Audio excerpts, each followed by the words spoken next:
So let's have a little bit more of a look on your deck, because I think I have 2 more hours to go. Is there anything that you are interested in discussing other than the things that I already told you? So is there something specifically that you want to discuss? Otherwise, I would first have a look at what you have put in your deck, and then we would look further. And as I said, oh no, wait, you are playing basics, right? I remember. You play basics. You don't have too many abo duels. So, okay, let's have a look. So this one is enters the battlefield, draw a card. So this one is card draw.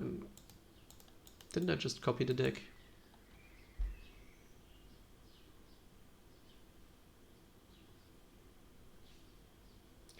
You're more interested in the blinking. Okay, so I'm usually playing Bunt Blink, so I'm not quite sure what black adds here, but we will be able to find out with a few of a quick Google searches.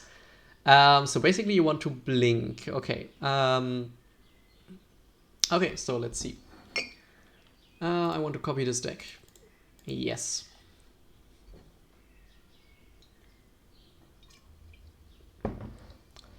So first of all, we'll try to get rid of most of the things that don't blink, and we will sort the cards that blink into different categories. So Armorcraft Judge. This one is blinkable and is card draw. So blink. Okay, let's just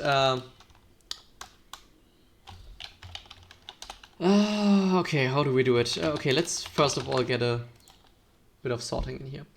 Blink enters the well, let's call them ETB, just so we know what it's later. ETB, enter the battlefield creatures, and they also have something valid to do. We'll have a deeper look into them later.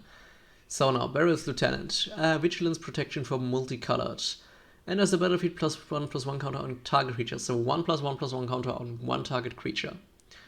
And it creates a knight if it dies, which you don't want to happen. So basically you have a blink for a +1/+1 counter. I don't think this is worth it for 4 mana. So grid for the out. Let's just call it out. So Burst of Paradise is just a mana dog. We have the Carrion Feeder, which is a sack outlet. And there's the question if you need a sack outlet. We have a Champion of Lamphold, which is +1/+1 synergy. And it doesn't have an ETB, right? Not an interest winner. No, it's whenever an other creature. Okay, so let's put it to ETB, because basically it gives all your other creatures an ETB. So we'll count this for the moment, just to get a structure in your deck. If one or more +1/+1 counters would be put on a creature you control, that many +1/+1. Okay, so this one is more counters, which will basically be Katar's Crusade 2. Where's more? Okay, we need to scroll out here. Wait, I love how it reorganizes whenever you scroll, and everything is totally different in a totally different position. Okay, so Corpse Knife. Whenever another creature enters the battlefield and each opponent loses 1 life. So this one would support... This one would support Blink. But it would even more support token creation, I guess.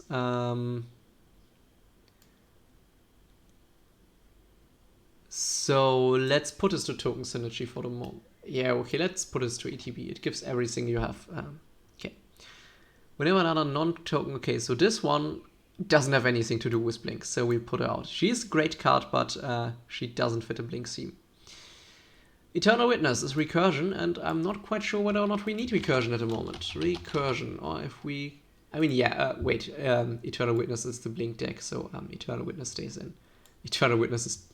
I forgot for a second that it's a Blink deck. Sorry, I cut Eternal Witness from several elf decks today because she's not an elf, and the elf decks didn't have any ways to get cards in their graveyard. Just forget about what I said. Eternal Witness stays in 100%. Psych outlets open some combo lines with persist creatures and luminous blood moves. Yeah, I realized that. Psych outlets are basically... Psych outlets always look harmless, but usually you find ways to abuse them. I just loved, what's it called? Zero mana artifact allows you to sack lands. Sack land to life. What's it called? Here, Zuran's Orb, right. This card looks so bad. Just 0 mana, you can sacrifice a land to get 2 life. But this card is so broken in a land deck. There are so many things that you can do with just sacking something. But yeah, right. So we'll have a look at your sack outlets and whether these are the ones that I would suggest or whether you could get some else. Okay, so Felder Guardian is not a good blink creature on its own, but what's interesting is that it enables blinking of other permanents. So especially if you have something that can only blink a creature, you can then blink Felder Guardian with it to blink other permanents. So this is important for something like Detention Sphere and some other things, but yeah, we'll have a look at this. So let's just put this in the blink category. We'll have a look on whether this one is useful or whether you want to have something cheaper that can only blink creatures. So we have Jaftmod. He will sacrifice and proliferate, so we'll put him in a sack outlet. Because proliferating is nice, but discarding a card is also... Where are the sack outlets? Why can't I stay where I put them? Do I already have sack outlets? More counters? Out mana does sack outlet. And she should be out. Okay, let's go on. Phylissa. She has Flying Vampire Wizard. She has a Mentor, which isn't really all that interesting to us. Whenever a non-token creature you control dies, if it had counters on, create X, tap 2... X's number of counters it had on it. So probably, again, we don't want our creatures to die necessarily. So we'll put her here for the moment, since we try to focus on Blink Theme and not on Sack Theme. Okay, we have Yahini, who's also Sack Outlet. We have the Wood Elves, which is Blink and Ramp. So they haven't entered the battlefield effect. This one is more counters. This one is enter the... Should I have grabbed Sun Titan? This one is enter the battlefield. Skyclave Shadowcat. Okay, this one is card draw and a sack outlet. This one is quite nice. This one is protection and more counters, so I'll just put her into more counters for now. She's also offering protection. So Sakura Tribe Elder needs to be sacrificed, so we will probably find something with an enter the battlefield effect that you can repeat. Yeah, we have to persist here for combo. We have the Revelark with an ETB effect to get your stuff back. We have Regenata, Caller to the Hunt. Powers equal to your devotion to green. Don't have that many green blips in your deck, I think. Okay, what else? Each other creature you control enters... and with an additional +1/+1 counter. Yeah, okay. I can see this. So this one is here. Yeah, destroy target creature is fine. This one is basically protection, since it will bring your creatures back once they die. The Night of Autumn, yeah, I quite like this creature in ETB decks. We have the Kitchen Finks, which is again combo. Wasn't there even a Modern or Legacy deck that was called Kitchen Finks? I think so. I'm only versed in Commander. I ignore all other formats. I think I played Standard once. Yeah, I draft sometimes, and I also play Sealed, but usually only Commander. Hamza, Guardian of Arashin. This spell costs 1 less to cast for each creature you control with a +1/+1 counter on it. Creatures spells you cast cost 1 less to cast for each creature you control with a +1/+1 counter on it. So this one is basically mana ramp, right? It's not really mana ramp, so it's cost reduction, but you don't have any colorless spells, so it won't ever really make anything super, so it won't make anything free. You also don't have that much ramp, so this could be relevant. But your cards are quite heavy on color, if I see this right. So yeah, we'll put this to... It's just, he's not a mana dog, but we'll just put him into the same category for mana. Gaia Sage is also there for mana and +1/+1 counters. Gragma Sky Ravager enters the battlefield with 3 +1/+1 counters on it. Whenever another creature you control dies, if it had a +1/+1 counter on it, put a +1/+1 counter. Dies, create an X6. Okay, so this one is again a lot of that, and we try to get more life into this deck. So this one also gives your creatures +1/+1. And also you might exile any number of non-angel creatures. So this is basically a blink. And yeah, this one will more counters. Okay, so the Ascendancy. This puts a +1/+1 counter on each creature once, so unfortunately not if the creature enters the battlefield, but when the enchantment enters the battlefield. So you will probably need to blink this. Whenever non-creature token you control dies. I will put us to out for now. We'll probably revisit this later. So this one is removal, and Aura Shots is great for what we want to do. Just one note for Aura Shots. Aura Shots is not a May effect. Oh, wait, sorry. Forget what I said. Aura Shots is a May effect. The Sliver one is not a May effect. Right, that was the issue with the Sliver. Sorry, I just got confused with the cards. So there's a Sliver which basically does the same thing. Harmonic Sliver. And Harmonic Sliver does the same thing as Aura Shots, with one exception. Aura Shard says you may destroy target artifact or enchantment, while the Harmonic Sliver says destroy target artifact or enchantment, so it's not a May effect. So you have to do it.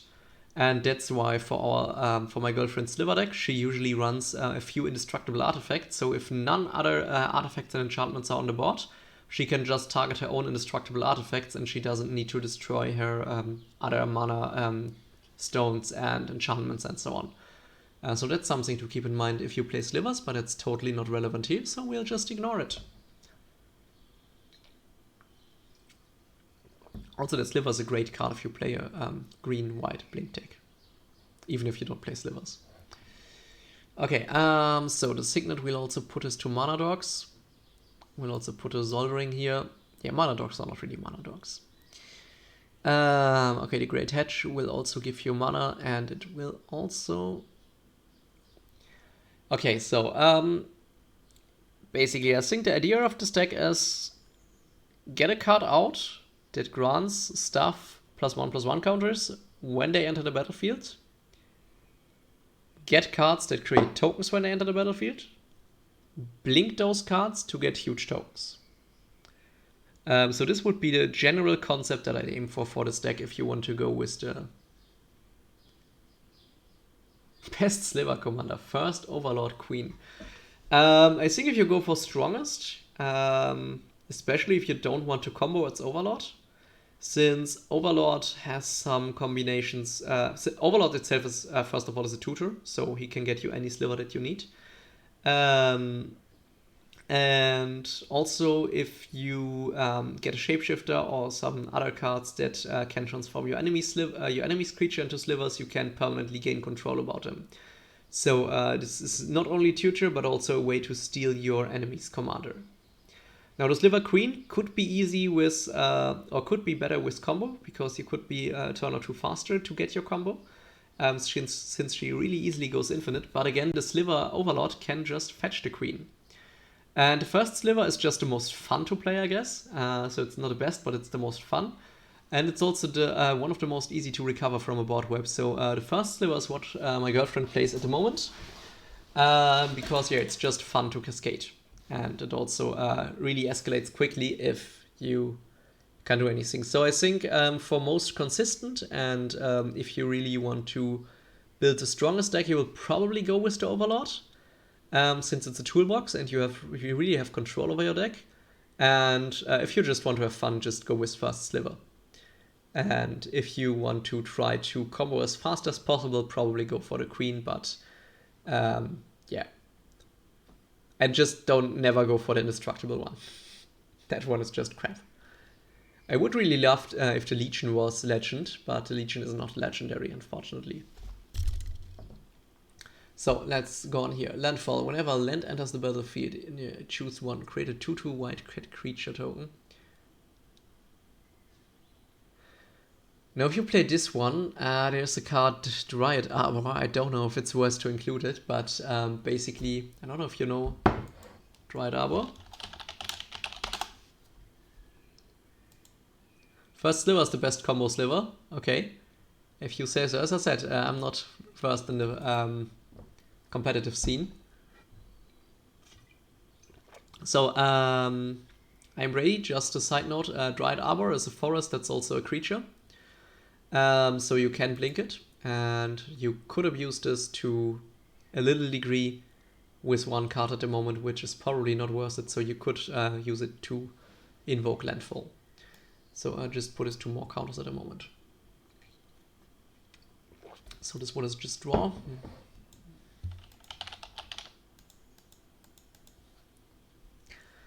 Hardened Scales is more counters. Mirari's Wake is just, yeah, it's not a mana dog, but we'll put it here. Nissa is more counters.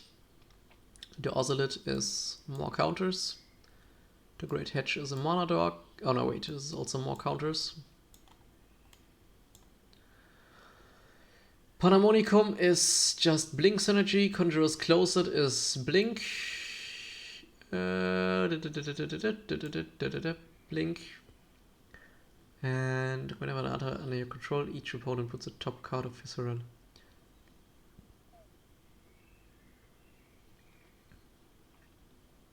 So this is just in here for an infinite combo, right? In Brady P. This is just here to combo with the persist combo. Okay. So I probably put this one out. So I don't know. Just tell me quickly. For me personally, I don't like random combos in my deck. So if I have a goal for my deck, I don't like if it can win in another way suddenly. So for example, when I had my derivative Blink deck, it had quite a lot of combos at the beginning, but it felt like every time my deck got running, I just got a win combo and I just won the game instead of playing it out. Does this bother you? So do you want to keep such combos in your deck? Doesn't it bother you if you just can randomly say, hey, I won? Or does it bother you and we should remove them?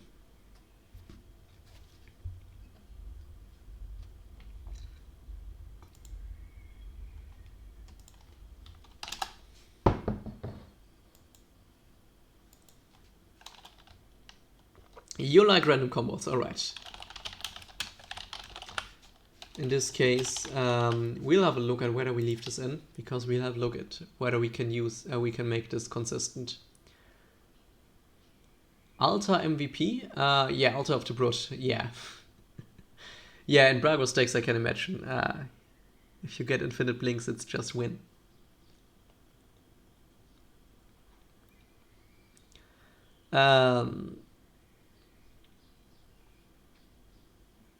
Okay, so what else do we have? We have removal here. We already have a category named removal. Okay. Where do we have removal? There we have removal. Okay, right. This one is protection from board wipes. It's also blink. It's also blink, obviously. But I'll put these two in protection at the moment. Inspiring Call, draw 4 cards. Draw a card. Okay, so this one is protection and draw. Removal. Also, just remember, if you hit a creature from KBS Genji with Path of Exile, he won't be able to treat your basic land because he doesn't run any. Another reason why I always like to run at least a few basics. Okay, how about I get this in a color that I can actually, in a language that I can actually read. Ah, this is Swords and Plowshares, okay. Teferi's Protection, always a great card, especially since this also protects tokens. Removal. So this one is a blink enabler. Blink, blink, blink. There it is, blink. Okay, so this one is just a tutor, so we'll put it to tutor. Okay, now what else do we have? Sorcery, cultivate. So as I said, I would probably replace cultivate and Kodama's Rust for the cheaper ones, since your CMC supports you skipping the level 2 slot, not necessarily the level 3 slot. So basically skipping turn 3, not necessarily turn 4. So I would probably put in something else there. Okay, Dam is just a board wag, and Day of Judgment 2.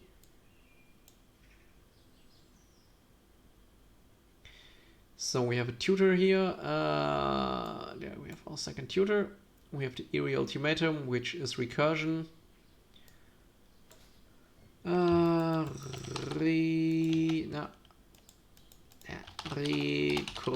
Recursion. There we have it. We have Farseek, which is, yeah, well, let's just put it to Mana Dogs. Okay, so this basically is your deck. Okay, now let's go for some more. I think I missed did I miss enchantments? No, I didn't miss enchantments. Oh no, I removed the Japanese art. Oh yeah, and also my spambot said that you are not allowed to write this. Luminous Behemoth. Oh yeah, you are totally right. It is because he's so protective of everyone. He needs his own category because he's so protective that it is not comparable with the other protection. Thanks for the heads up. Yeah. Okay. So our plan is to first of all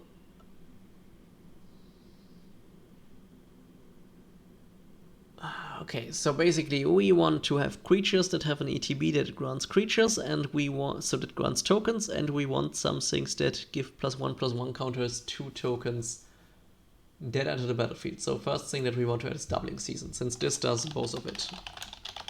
Right? Or do you want it to go in the Blink utility route, or do you want to, so did you want to go to the Blink utility route, or did you want to go to the yeah, basically token +1/+1 route? Which way did you want to go? I'm Brady, sorry. So token +1/+1 or just Blink utility. Okay, so in this case we won't add Doubling Season. So for Blink utility, what do we have for Blink utility in white, green? Okay, just let me have a look at my decks that I had previously. I had a deck before this.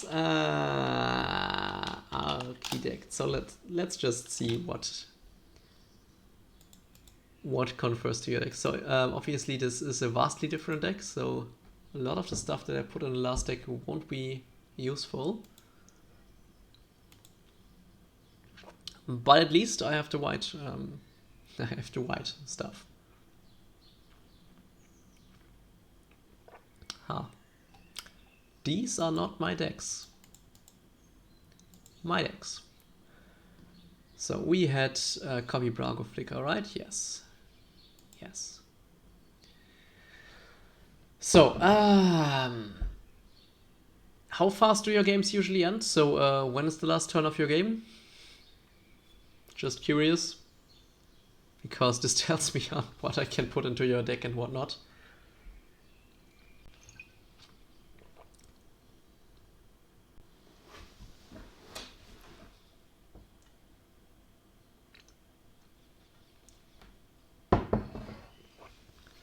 And also, while you're at it for answering this question, is your meta combat based, or is it really more creatures? Sorry, is it really more combos? So do you lose to combat damage, or do you lose to some kind of effect?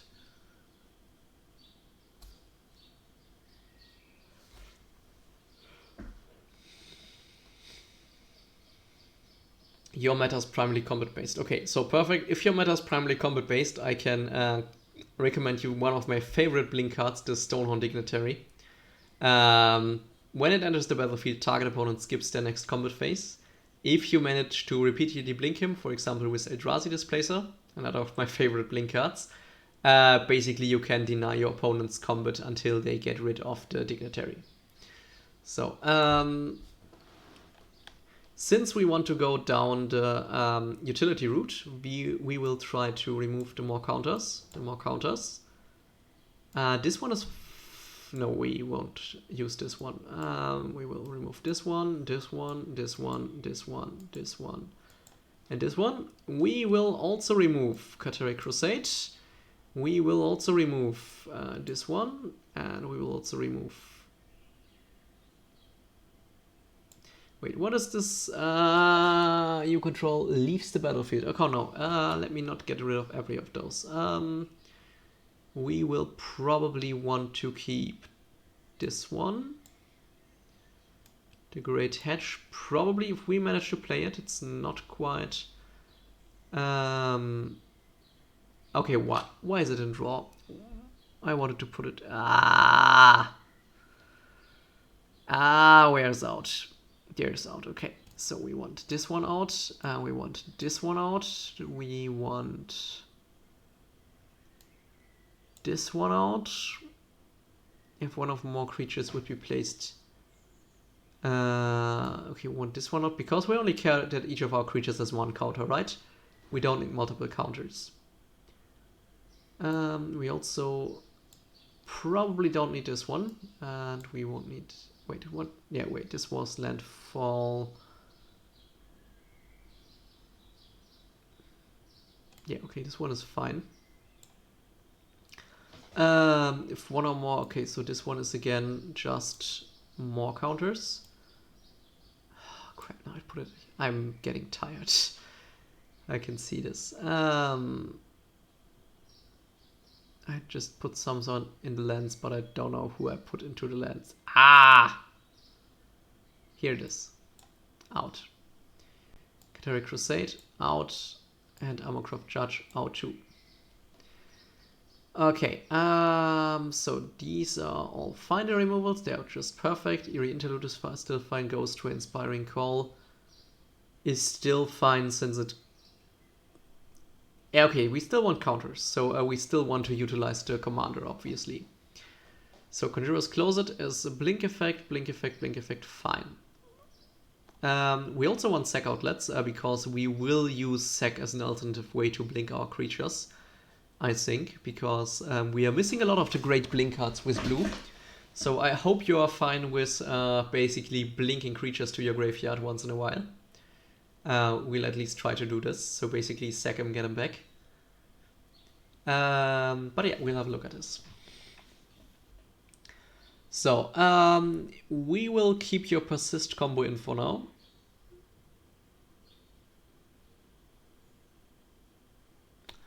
Armorcraft Judge is at the moment is out because I'm not sure how many effects I will get to put +1/+1 counters on the cards. It will get back in if I realize these are a sufficient amount of cards.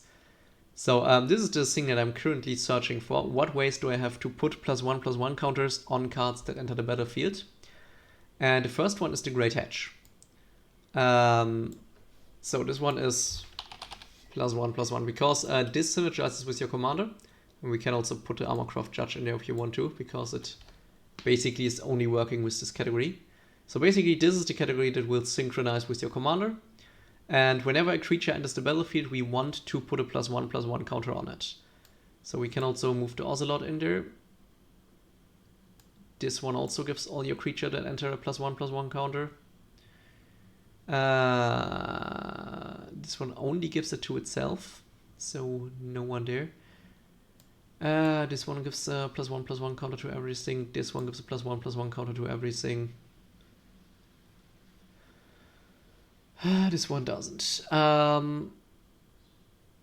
So for the moment, I'll also take Corpse Knight out, since you won't... at the moment, it doesn't look like we have the heavy blinking of a blue-green deck or a blue-white deck. So especially blue-white decks. So I'll take this out at the moment. This might get in later again if we realize we have a lot of blinking to do. So these blink. Now, did I miss any cards that put a +1/+1 counter just straight up on? Yeah, Katar's Crusade, right. I'm stupid. This one is instantly in again.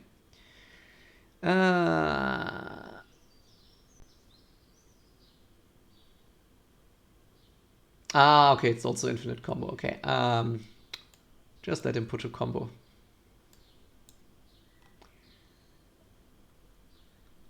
Okay, so did I miss any cards? No, sorry, it's I'm getting tired. I might miss some cards. So I think there shouldn't be any cards here that distribute +1/+1 counters, right? At least not whenever a creature enters the battlefield, it gains a +1/+1 counter. So,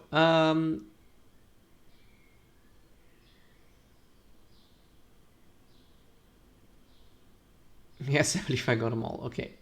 Now let's see if there are more, because at the moment we only have one, which is quite expensive until you get big creatures, which isn't too likely. 2, 3, 4, 5 cards that will regularly distribute +1/+1 counters upon all of your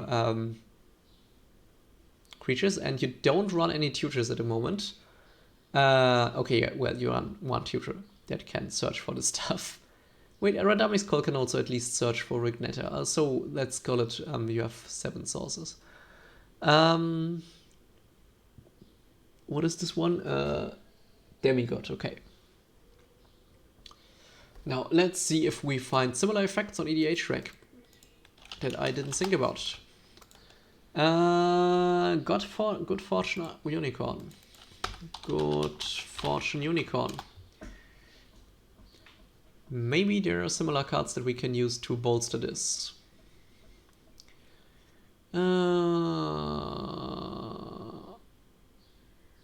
This one is dying.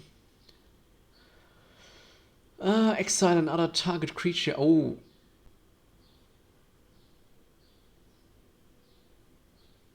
Is this one out of... Oh yeah, no, it's not out of your budget. This one is a blink effect. You want this one.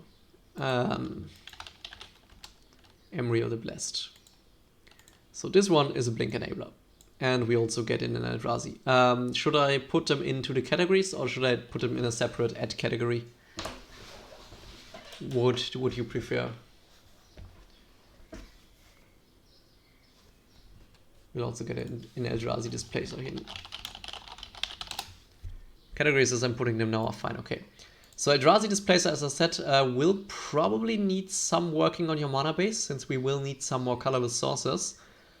Should be fine with your mana base, to be honest. But yeah, this one will just blink, just like the Unicorn. And I now really want to buy the Unicorn. I didn't realize this card exists, because this is just a great blink outlet. This is just a really great blink outlet, and in your case, it's even doing what you want with the +1/+1 counters if you pay one more. Is it just +1/+1 or is it... It had one or more counters, so it doesn't matter what counters. So this one would work. Let's just keep this in mind. With 4... Okay, so this one is just for itself. As I said, Gave Guru of Spores. I will probably put Ashnod's Altar and Phyrexian Altar back in. And they can easily go infinite with Gave Guru of Spores. So this one could be just in there as, hey, it works.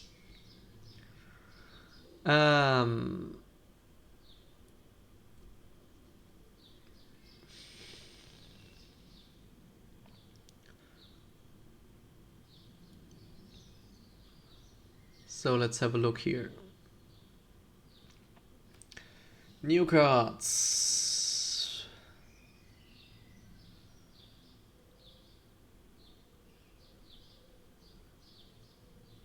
This is just...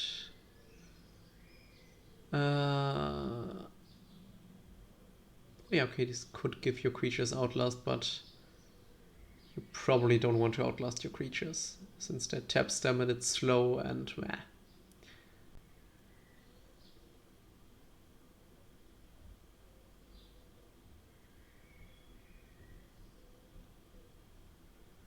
So now I will just need to read through some of the cards, sorry. Yeah, you could also use this for the combo, obviously, but we don't necessarily need to improve the combo right now, but we are trying to find interesting ways to blink your creatures. Oh yeah, this one is great. This one will also have the desired effect, and I think this should help us to reach our threshold. Tayaman and Juniper Orden Ranger. I didn't misread this, right? Another creature enters the battlefield, put up... Yeah, perfect. Juniper Orden Ranger. So this one is also +1/+1. And the other one was Tayam. So this one gives you vigilance counters, which are not that important, but they are still counters. So they count for your commander, and this means that it will draw you a ton of cards. Also, having vigilance is not really the worst thing to do. So unless I find a better card that will grant our creatures counters. But at the moment, from the first look, that's not the case.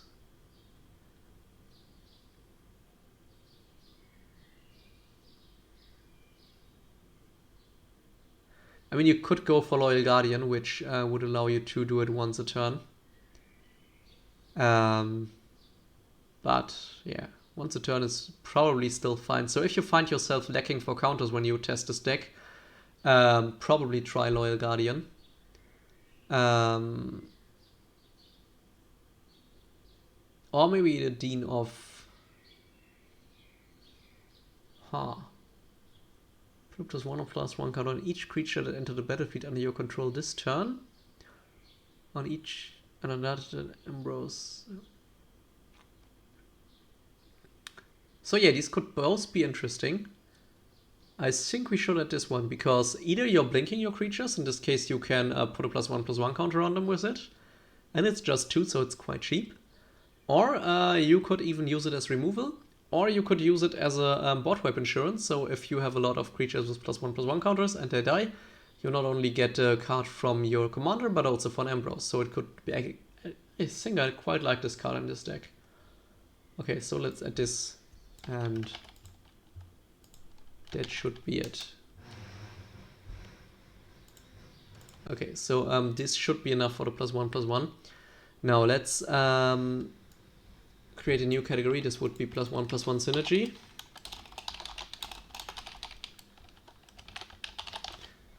Just so I have this separate. So this one puts a +1/+1 counter on every card that enters the battlefield.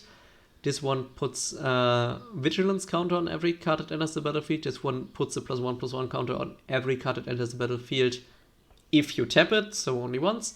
This one does it on every card, this one does it on every card, this one does it on every card, this one does it whenever you play a land, so most times just once a turn. This one does it on every part, and this one just draws you a card for it. So we have 8 cards that will put tokens on your creatures. We could probably cut...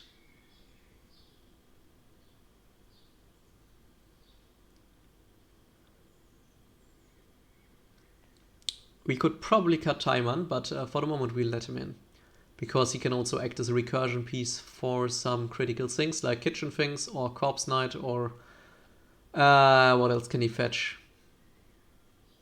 Not that many things. Eternal Witness. He can fetch an Eternal Witness, which is quite nice. Okay, so we'll leave this here for now. So, next of all, we have the Wood Elves, which is ramp. So just put it to Mana Dog. Which is completely wrong, but I think you know where I'm going. So we have Revelark, Sun Titan, which is recursion. We have this guy who is removal.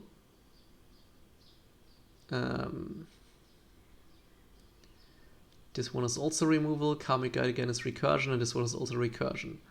So at the moment, our blinkable cards are removal and recursion. So the first thing we wanted to get in here is the Honor Guard. Honor Guard. No. What's the name of the creature? Rhino, skip combat phase. I love it when you find cards like this. Stonehorn Dignitary was the Stonehorn Dignitary. So as you run tutors, we can run a bit of a toolbox here for our cards, so we don't need too much recursion. May I suggest that we switch... What is your budget again? Do we have a budget? Am I putting in Abo rules here? No budget, okay. May I suggest to go with Green Sun's Zenith instead of El Radami's Call? Or maybe in addition to El Radami's Call? It won't hit that many creatures. Forget what I just said, it only hits green creatures. Forget what I just said, it was a stupid idea. Well, maybe... What are your green creatures exactly? So you could hit your +1/+1 outlets, which is nice. You could fetch Kids and Things in Safe Vault Elite, which is nice if you want to combo. You could fetch Wood Elves, which is useless. You could fetch Jaya Sage, which is usually useless. You could fetch Eternal Witness if you need to have recursion, but in this case it's basically just a 4-mana Eternal Witness. You could fetch Autumn Night if you need to really remove an artifact or enchantment at instant speed. Let's put it to maybe... I'm not sure sold on this one. Green Sun's Zenith.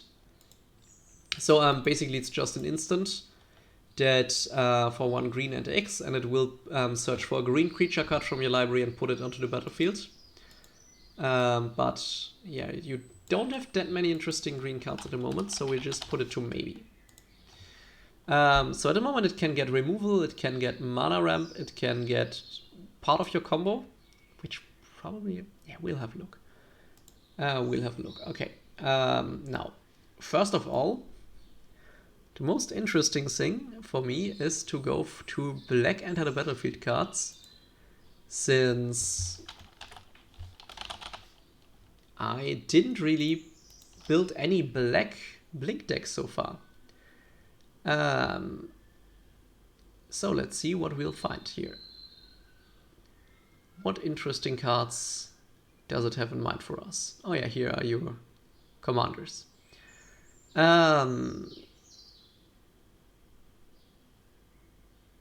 Put a fate counter. Exile target that has a fate counter and return to the battlefield. Great. You can... Why? Why does this card exist? I mean, it has a counter, and it's nice. So what I was thinking, if we add a sack outlets, we add Semester's End, Cosmic Intervention, Phase Reward, and so on. So basically cards that say, at the end of your turn, you get each creature that died this turn back. So they can act as either blink for all of your creatures, since you can sack them and they come back at the end of the turn. Unless you're facing heavy instant speed graveyard hate. In this case, don't do this because it's super risky. And also you can use it as board wipe protection. But this is a meta call if you are facing heavy instant speed board wipe, instant speed mass graveyard hate. This will probably end in a blowout. So I will need your call here. And also, do you run Boyuka Bok? Okay, we'll add Boyuka Bok here. Boyuka Bok. Do not face many graveyard hate. Okay, in this case, you can do it until you do face graveyard hate. Okay, so first of all, Boyuka Bok is in. Perfect. Also, are you really only running 33 lands, or did I already remove some lands? I mean, your mana curve is not that low, and you don't have any... And you run a ton of fetch lands, right? Oh no, you don't run. Okay, you run some fetch lands. Okay, we'll have a look at your mana curve later, at your mana base later. But I feel like it's no. Okay, we'll have a look at this later. I mean, you do run some mana dogs, but we'll have a look. Yeah. So mana base is your weakest aspect of deck building. Yeah. So you're one of the players that thinks, I want this card. What can I cut? I think I cut another forest, right? I know the problem. I know it very well. That's why I force myself to to not cut below a certain number unless I know my CMC is very low. Yeah, that was a big discussion in the tuner launch, actually, with the other tuners, on how some decks will just be, okay, what can we cut to jam enough lands in there? Yeah, not a problem. Okay. Now. Yeah, right. We were looking for black blink cards. Yeah, no, wait. We were looking for this card and this card. And then we wanted to put in Ashnod's Altar. No, not Altar of Dementia. We wanted to put in Phyrexian Altar. No, not Phyrexian Arena. Phyrexian Altar. And also Ashnod's Altar. There we have it. So, these are two great sack outlets. And this was probably too many sack outlets now, so we will get rid of the carrion feeders since we don't really care about getting many +1/+1 counters on a single creature. But it is enough for us if we... Do we need Syahini? So this one is great because this one draws us cards. I think we can get rid of Yahini. So we still have 4 sack outlets. We might want to run an enchantment or artifact tutor. Maybe. We'll have a look at this. Or just a creature. Wait, I mean, we have a creature to draw. We have 2 tutors already to draw them out. We'll... Okay. So. Semester's End Cosmic Intervention. Cards like this card. Now I don't want to see your commanders. I want to see what the names of the other cards are that do basically the same. Obviously they don't exist. Are you kidding me? Okay, let's try it with Semester's End. Eerie Interlude, this one is already in there, right? Eerie Interlude, I think we already had Eerie Interlude and Ghostway. Yeah, we had them.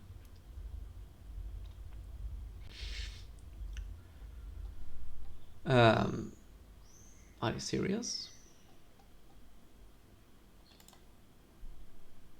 Are they serious?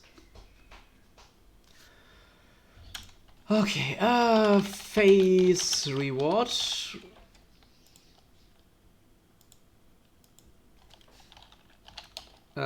Nicht Semester's End, but... Oh wait, we already... Wait, Semester's End is still a good card, but not the one that we are searching for. Okay, how's the wording of face reward? Return to the battlefield all permanent... Scryfall. Face reward. No, that's not the same thing like what we are searching for. No, we already had those ones. Those ones. Cosmic Intervention. If permanent you control would be put into graveyard from the battlefield, exile it instead. Okay. We'll also add this one. Cosmic Intervention. So the nice thing is that you have a board wipe control that board wipe prevention with these 3 cards that will also trigger your ETB effects. So we'll put us to protection, but they will also trigger all of your ETB effects, which is probably better than just making your stuff invulnerable. Yeah, okay, that should be fine. So we wanted to look for more blink thematic cards. So Glorious Protector, you already got this one.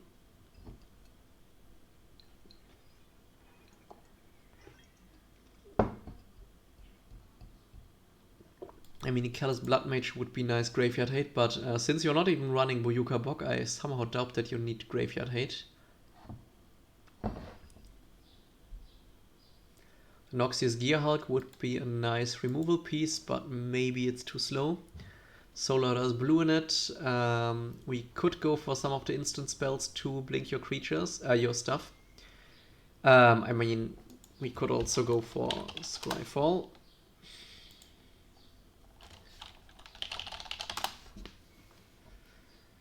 Yeah, we have also the Parallax Nexus, but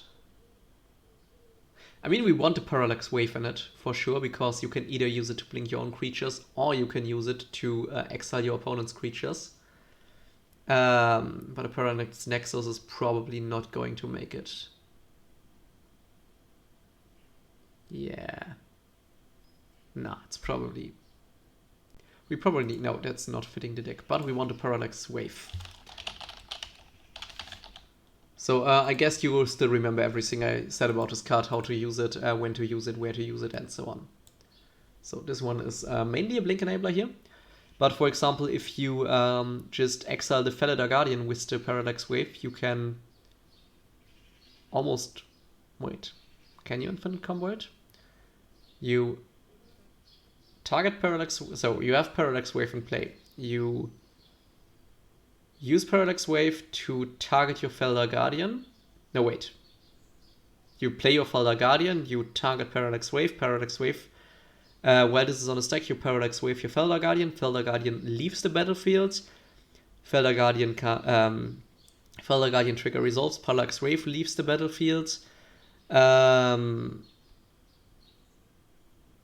returns, so it's on the battlefield again, Felidar Guardian comes back, Parallax Wave, yeah. So yeah, you can make an infinite combo just with Felidar Guardian and Parallax Wave and any other enter the battlefield creature, and you have unlimited enter the battlefield effects, if I'm not mistaken right now. If I am mistaken, just think about it, and I will be back in 2 minutes or 3, and if I'm mistaken, it's because I'm tired. But I think this should work. Yeah, I think this should be unlimited enter the battlefield effects. Okay, let me check this again. So, Parallax Wave is on the battlefield. Felidar Guardian enters, targets Parallax Wave. Parallax Wave targets Felidar Guardian. Felidar Guardian gets removed. Parallax Wave gets removed and gets back since it's the same effect. So Parallax Wave is on the field with 5 fate counters. Felidar Guardian comes into the play, targets Parallax Wave. Parallax Wave targets Felidar Guardian and whatever other blink effect you want to. Yeah, you have unlimited blink effects with those two.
I just realized what I just said is probably wrong. Yes, I will take a look at a maybe board with you, but first of all I need to resolve the issue that I'm having. I think it's not an infinite combo, but drive.google.com. I will need to, since I'm that tired, I will need to make a picture so I'm quite sure what happens. So we have two cards. So we have the table, and we also have the stack. So we have two cards. We have the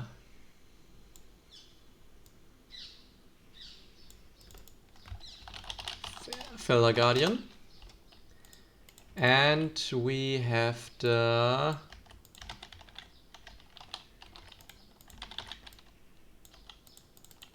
Parallax Wave. So Parallax Wave is in play. Now, we play the Felder Guardian, and we also need two icons to put on the stack. So this is the FG, and this is the PW. So we play the Felder Guardian, targeting the Parallax Wave. Next, we put a Parallax Wave trigger on the stack, targeting the Felder Guardian. So this one resolves, removing the... No, it's not an infinite combo since the Felder Guardian is not working, right? How's the trigger worded? Yes, it's not working. Okay.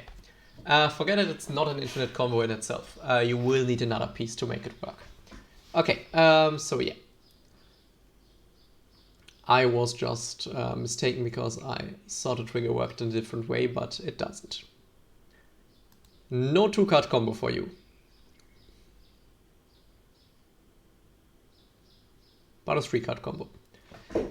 So you want to take a look at your maybe board. Yeah, so Absan Charm.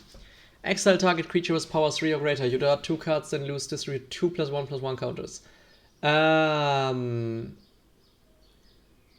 I can see this in a non-blink deck, but you already have card draw on your commander. You already have a lot of +1/+1 counter synergy, so you probably won't need this, since if worse come to worse, you can use your second commander to distribute 1/+1 counters. And for the removal, I think we get better removal options with your creatures, so that you blink. So probably you will take automate this one. Altar of Dementia, you can use this for infinite combos. Obviously, yeah, if you use it with say Fold Elite or Kitchen Things or something, it will win you the game. Question is, do you want this, or do you rather want more mana to do something else? I personally rather keep on playing, because Ashnod's Altar and Phyrexian Altar will do something in other situations, while Altar of Dementia is only there for the combo. And the combo is more of a random thing happening in your deck and nothing that you will do persistently. So I probably wouldn't put Altar of Dementia in unless you plan to make it more combo-centric, and that would mean putting in more tutors. Whenever an hunter enters the battlefield under your control, bolts the 1. Oh yeah.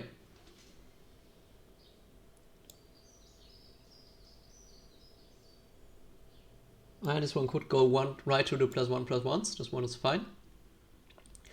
Asceticism is a nice bit of protection usually, but you don't really have a crucial thing to protect. So you don't want your commander to be out all the time, so it's not necessary. And also you have a lot of protection for your entire board. And if you need to protect some single things, you can just blink them, and this will counter the spell. So I wouldn't put Asceticism in this deck, since you got a lot of way to protect your creatures. You can also sacrifice them to counter their spells and so on. So I don't think you need Asceticism in this deck, although I really like it and I recommend it to the elf players today. Aura Mutation, again, you will get enchantment destruction on your blink creatures. And if you feel you need more, there are always more creatures that destroy enchantments on enter the battlefield effects. And you won't do that much with the Saprolinks. I mean, yeah, they get +1/+1 counters, but I probably would take a creature since this is repeatable in this deck. Or just get another blink effect. Or maybe a tutor for the right creature. Blasting Station, again, yes, this goes infinite like Altar of Dementia does, but it doesn't do that much if it doesn't go infinite. I mean, you can shoot mana dogs with it, so if you face a lot of low toughness utility creatures in your meta, I can see this. But then again, since we are moving away from tokens and more to interesting enter the battlefield effects, you probably don't want to sacrifice your creatures that much, so I'd probably not do this one. Yeah, Bloodsport Halax, this is a card that a friend of mine loves to play.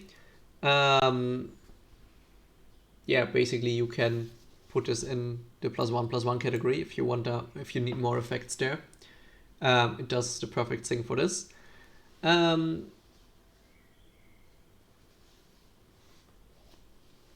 It's not making them significantly weaker.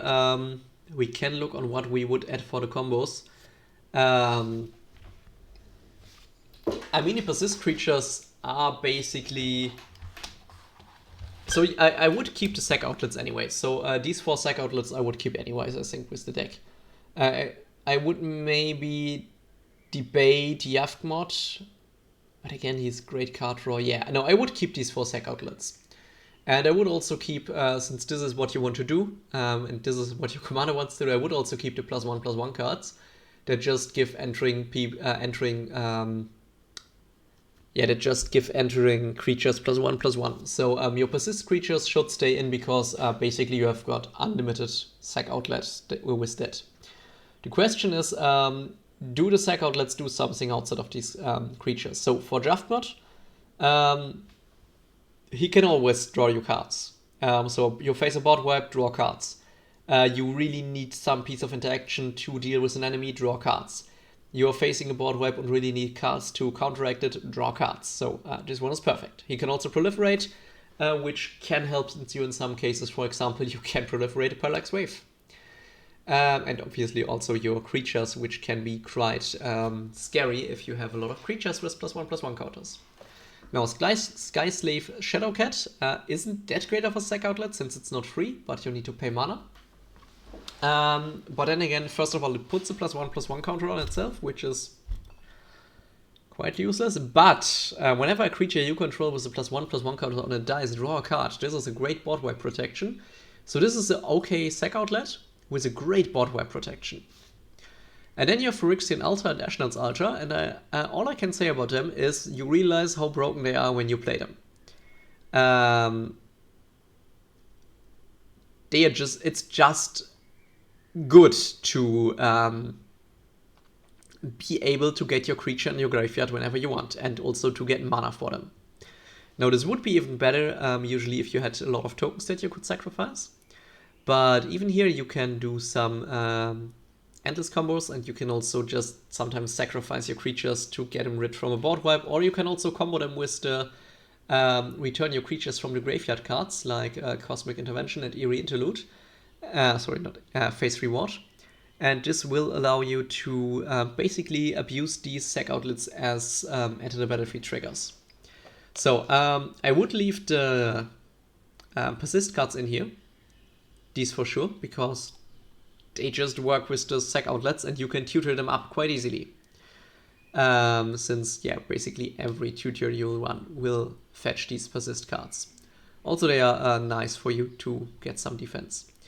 I'm more torn on Altar of the Brood and Corpse Knight because they will be dead cards in some situations and might even draw you the ire of your play group. So if you're playing multiplayer and you start milling everyone out slowly, or they see a combo piece like this on your board, they might become more hostile towards you. And yeah, while it might eat removal, I would personally remove these ones and leave the Kitchen Things and the Safehold Elite in because of the interactions with the other stuff in your deck. But since these, so basically these are convenient combos where you don't need to sacrifice much for, while these are cards that build upon your convenient combos, and those would dilute your deck a bit, I feel. So in my opinion, I would take the Altar of the Brute and the Corpse Knight out.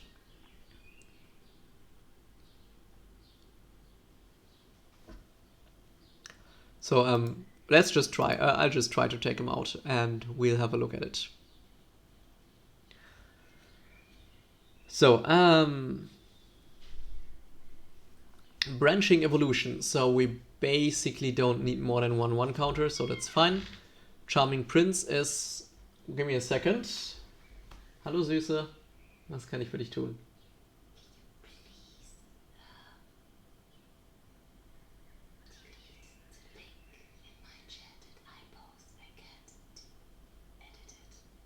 Was? Kannst du bitte den Link von Gartic Phone jetzt aus meinem Chat rausholen, bevor da Randoms beitreten, weil ich habe ihn aus Versehen in meinen Chat getan. Ich kann nicht weg. Ah, yeah. Give me a second. We have emergency on my girlfriend's stream, so I will need to remove something here. No, ich kann deine Sachen nicht löschen, Mio. Ich kann die Nachrichten von Streamern nicht löschen, tut mir leid. Ja, ich kann deine eigene Nachricht nicht löschen, du bist die Streamerin. Mach notfalls einen neuen Link auf. Okay, so Altar of Dementia is gone with that then. Now, Branching Evolution, as I said, we don't need this. Charming Prince is another card that enables you to blink.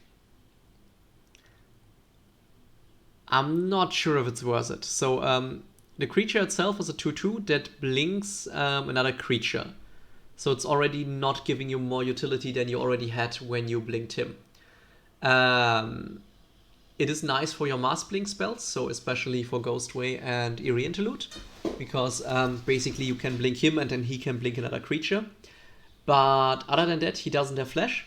He doesn't allow you to blink more kinds of permanents. So for example, Felidar Guardian allows you to blink other permanents, while if you could blink a creature, why not blink the creature when you could blink the Charming Prince?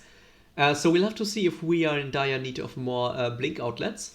If not, we'll leave him out. If we need more blink outlets for creatures, we can stick him in. Now, Growing Cradle of Itlim. Oh god, I always forget. So it's the Gaia's Cradle, obviously, but I always forget how it works, when to turn it. If you control 7 or more creatures. So again, this would be more if we would go the token route. In this case, I would just not think it worth it.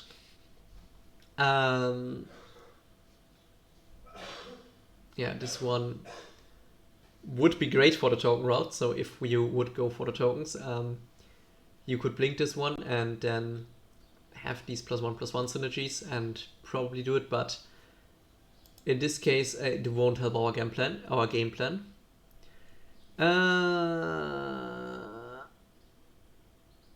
It's 3 mana. So this one is a 3 mana dog for 2, basically. The issue here is that you don't want to play him for 2. So basically, if you play him for 2, he is a bad bird of paradise. Because you will need one of these cards out first. And these cards cost you 2 at minimum if you have one really, really early. So usually this will cost you 4 to 5. So this is really a card that you play quite late. And when you play it, it will only generate you 3 mana. Or you will need to blink it later on. So basically, what this is it's a mana dog for 2 that if you blink it, it becomes Golden Lotus. Golden Lotus? Yes, Golden Lotus, the one that taps for 3. I'm not sure if I would play that. I mean, looking at your mana curve again, you don't have that many 2-drops, so it's probably fine. I would add, as I said, some more of the ramp 2-drops, so you can skip the 3 and go straight to the 4 in your mana curve. And this would also allow you to yeah, play almost everything in your deck. But I'm not quite sure about this one. So maybe it is. So, oh, Juniper Orden Ranger, didn't we? Yeah, we added him here. Why was he here too? Huh, strange. Yeah, so this one is just getting big itself. No synergy with your deck at all. Yeah, this one is a great card draw. My feeling, and this is just a feeling since I haven't played this deck, and our deck isn't even full. My feeling is that you don't need this card draw because you will have enough card draw from other sources, but if not, then it's great. Reclamation Sage is an instant addition that we will put right here to removal, or to ETB at the moment, because yeah, it's great. It just does the stuff it wants to do. So this one is quite interesting. So it's 4 mana, and it will allow you to exile a non-angel creature. The interesting thing is that it has flash. So this allows us, in comparison to the Charming Prince, who is 2 cheaper, but this has flash. So this allows us to use our blink effects on the enemy's turn. And this can get quite devastating with certain cards. No, let's see, you don't have too many angels, right? No, okay, yeah, the Karmic Guide, but it's fine. So this one could be used as a blink enabler. Maybe we remove it later. She again is only there for dying, so this would be rather played in a sec deck rather than a blink deck, since she doesn't say leave the battlefield but die, and this won't happen all that much. Then we have the Prima Renegade. I think she just distributes 2 counters. Yes, yeah, she just distributes 2 counters. I mean, it's 2 target creatures, and she gives them the ability to generate mana, but you are playing green, so probably it's more easy to fit in ramp, especially if you're not running into too much hate. Yeah, don't think for 3 mana generate 2 mana dogs, or basically you don't want to blink to generate. I mean, give me a second, let me read her again. Each creature which you control with a counter on it. Yeah, basically this one is. It basically transforms all of your creatures into mana dogs once you have the +1/+1 things. The issue here is that if you blink your creatures, they have summoning sickness. So I mean, there are some ways around the summoning sickness, but then you would other combo pieces that would dilute the deck because they would only be necessary for her and other tap combos. And tapping is usually not what you do. So I would really say for her, test her out if you want to test her out. I reckon she won't be all that useful all that often, but try out. She will give you some ramp in the late game, where you probably don't need a ramp. Together Forever. Perfect card. Loved it in Atraxa. It's a great board-wide protection. And yeah, it also works with your sack outlets. So we will put this right here in the protection section. No, let me see. Dice is just touches the graveyard, right? Here, Together Forever. Yes. To its owner's hand. So basically, yeah, it just gets in your hand, but you can play it again. Now there's a question. Can we abuse this with anything?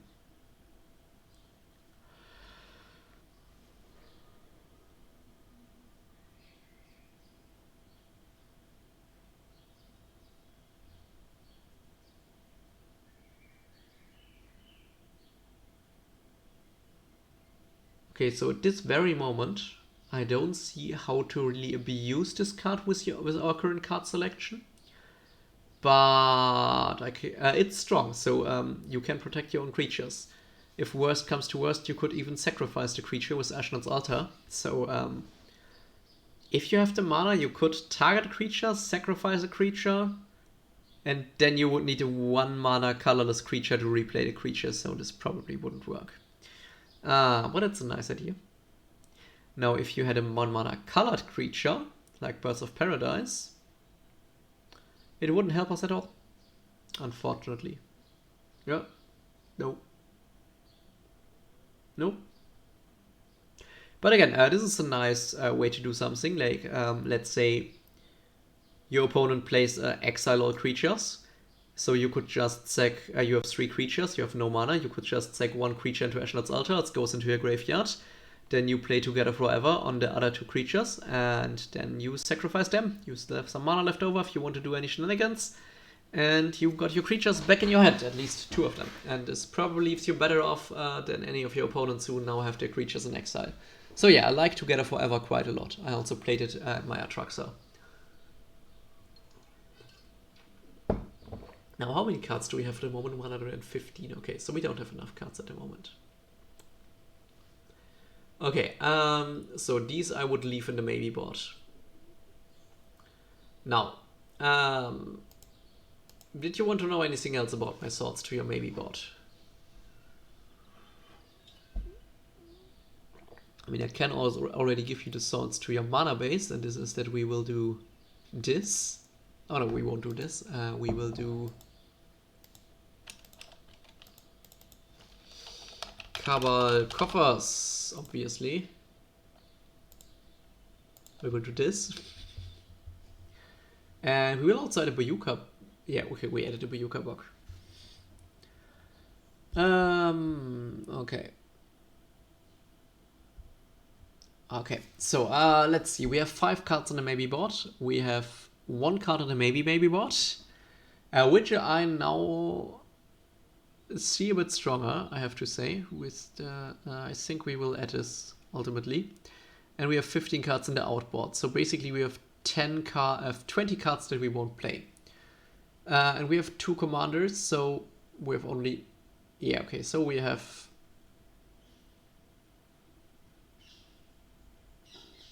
Three cards to go, right? Yeah, 3 cards to go. Before we need to remove anything. So the question is, what can we use? I would like to mention also you did not add the 2 mana ramp cards. Oh yeah, you are absolutely right. So let's do this. 3 wizards. And what's the other one called? You can surely tell me this, right? 3 wizards.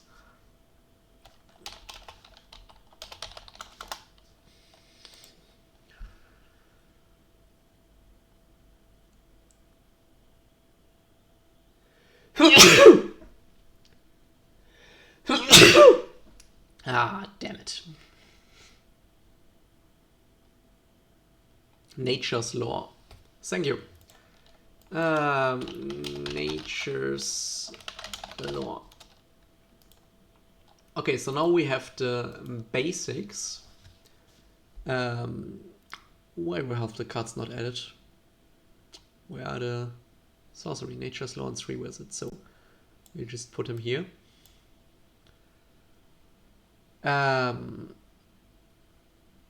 So now we have the basics, but we can fine tune this, I think. So I think there are a lot of cards that we have actually missed so far. Oh yeah, Acidic Slime. Acidic Slime is just... Unless you're playing competitive, Acidic Slime is so good. It just removes everything. Except for creatures, obviously. But it destroys lands. So if you manage to get infinite blinks, boom, land's gone. Is land destruction okay on your meta? That's the important question to ask before adding this. Are you allowed to destroy lands?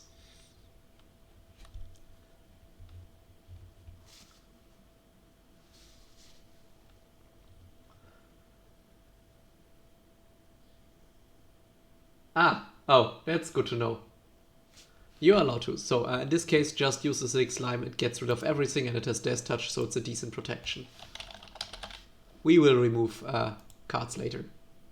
Probably lands. No, we won't remove any lands. No worries. So Felidar Guardian is already in. I also quite like this one when I have gone for tokens, but in this case we don't, so we ignore this.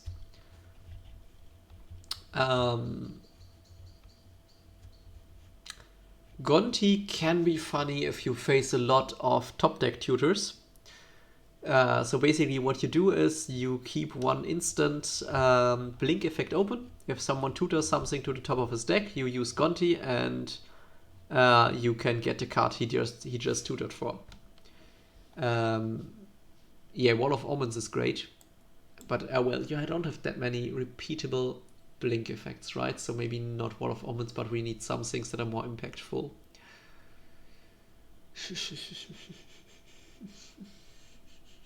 Then again, you have some. So what I would add is Fiend Hunter.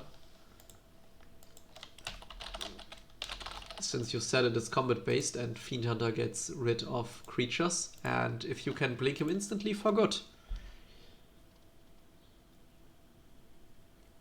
Runescar Demon is something that's probably too expensive mana cost wise, but could also be a consideration since it's a repeatable tutor if you can blink him. So I don't know, where do we play this card? I think in Kalia. I think my girlfriend plays this in her Kalia deck. But then again, it's Kalia, she just cheats.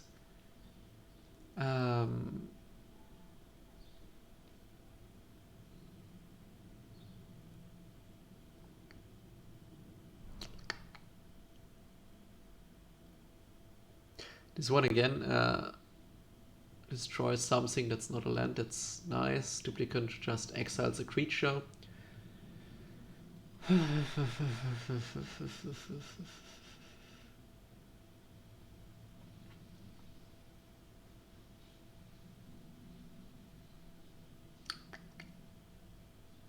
Sorry, I'm skipping about some cards at the moment. I will tell you my thoughts once I have some.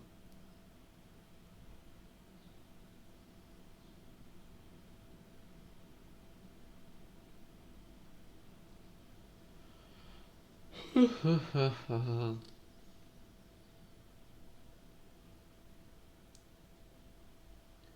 really are not that many white blink effects, are there? That's the main issue.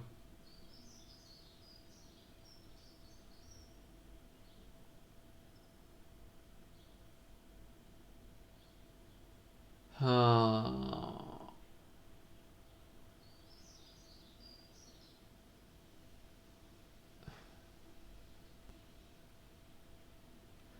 mean, we could add a Stratonic Resonator, so you could copy your ATBs. I will be back shortly. Give me a second.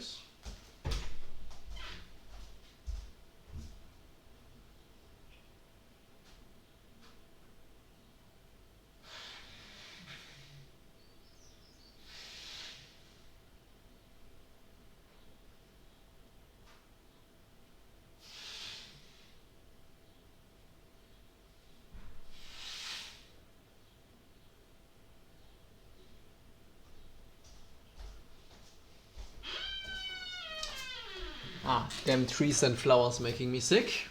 So, where were we? So, Stratonic Resonator could be an idea because it doubles up on your triggered abilities. Wait, is this one or more? Or what is this? Whenever other? Nah, okay, this is not doubling it. Bursting Pot is something that I quite love to play back in the days when I played a lot of Derevi. Oh, it's 22 now. So basically, Bursting Pot is not really an ETB, but okay, let's just have a look at your Bursting Pot package, because Bursting Pot can be quite nice. So you have some mana dogs, but not really many. So you have one mana dog. We might need to either add more mana dogs or just remove the mana dogs. Okay, so this could also be wait, okay, it doesn't do that much. So yeah, one mana dog is not a high enough chance to get him first turn, and also if you get him later, it's bad. So basically what you could... first of all, do you know what Bursting Pot does? Or does anyone... okay, I'll just explain it quickly. So Bursting Pot is an artifact, a green artifact in fact. It's 3 mana and a Phyrexian mana, so you can just pay 2 life or green mana. And for 1 mana and a Phyrexian mana, so again green mana or 2 life, you can sack a creature and search your library for a creature with that converted mana cost +1 and put it into play and only activate this as a sorcery. So with your Enter the Battlefield effects, you could in theory go up the ranks, so to say. So you could sack a 1 mana creature, so your Bird of Paradise I think is the only one, to fetch up a 2 mana creature, which you... I think I like the card better than it actually is in your deck. Yeah, no. I mean, you could fetch the Safehold Elite if you didn't draw it. And you could fetch Anaseva. Okay, wait, you could fetch Anaseva from a 1 mana creature. Okay. And this one is quite nice for you because she bolsters, which in turn triggers your commander. So, you can also get shields, so you can get your engine running. And the issue here is that we don't have... I mean, well, we have recursion. We do have recursion. So, okay, for 3 mana, we could get the Unicorn to get the engine running. And we could also get the Eternal Witness for some recursion for whatever we sacked before. So we could basically sack a 2 mana creature, get the Eternal Witness, and get a 2 mana creature back. We could fetch a Knight of Autumn for artifact destruction, or we could also fetch all the other things that destroy artifacts. We could fetch a Reclamation Sage for artifact destruction. Yeah, okay. And we could fetch an Eldrazi Displacer for 3 mana for a Blink Outlet. For 4 mana, again, we could fetch a Blink Outlet. I'm just not sure if it's worth it. Stone on the... I'm really torn on this card at the moment, I have to be frank. Okay, so we'll just move this to out so I have an actual number. I mean, the thing is, if you are reliant on Enter the Battlefield effects, then just searching one from your deck is quite nice. Then again, we already have a lot of cards in the deck. And we are probably going to add more at the moment. So that's not nice. Okay, so let's just forget we ever saw Bursting Pot, I think. Oh, wait. So if you have Bursting Pot, just throw it into the deck once and try it out. And see how you like it, but I won't add it right now, I think.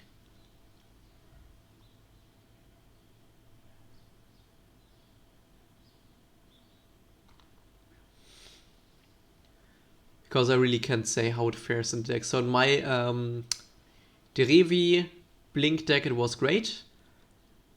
But it was also a little bit different kind of Blink deck. I mean, if you have... Do you have fetch lands? Do you have fetch lands? Why do you have lands that... Okay, we'll have a big look at your lands later. Okay, you have a few fetch lands. Okay.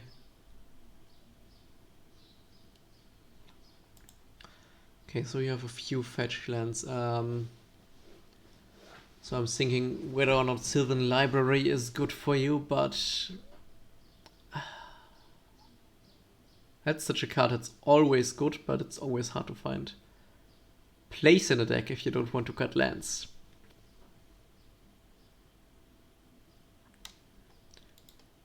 So yeah, Sylvan Library and Bursting Pot are just 2 things that are always good. Now we have to have black creatures with decent ETB effects. Okay, let's look for the themes again and let's look if there's an Enter the Battlefield theme. And if not, let's look for mono black Blink theme. Theme ETB. Enter, no, Blink.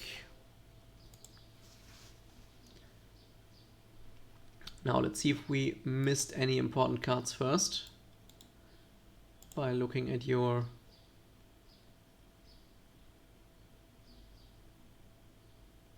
how can we filter this?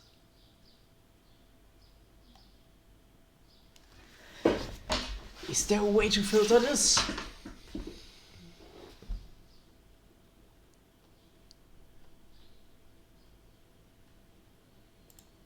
Okay, let's try this one. Yeah, cloud shift. Okay, so these are just things to flicker something. Oh yeah, lumbering battlements.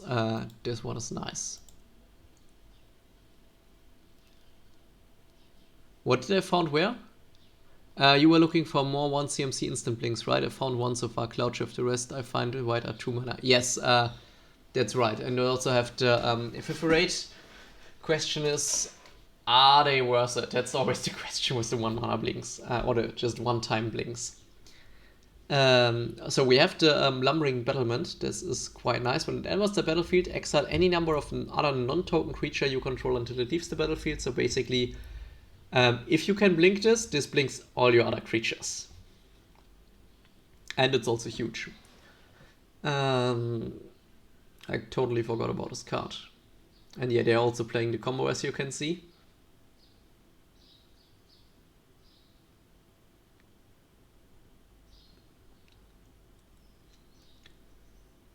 Yeah, Angel of Condemnation needs to tap.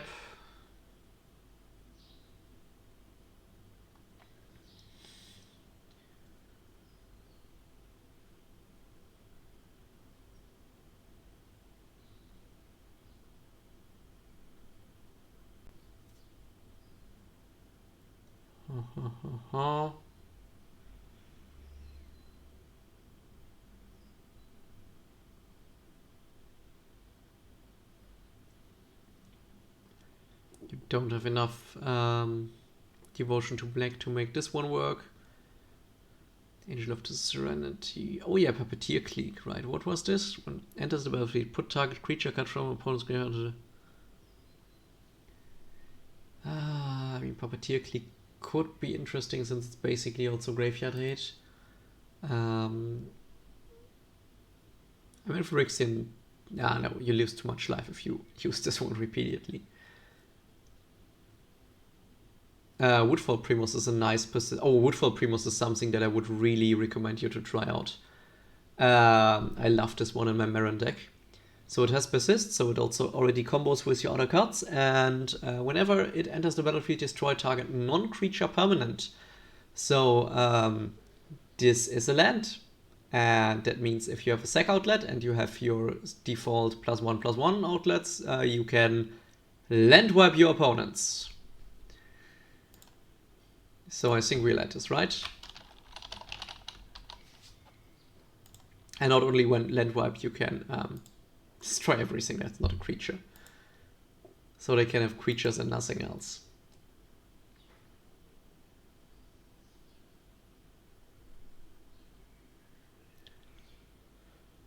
Oh, and Skullwinder is also a great card. So Skullwinder is basically... so do you have politics at your table? That's important before talking about Skullwinder.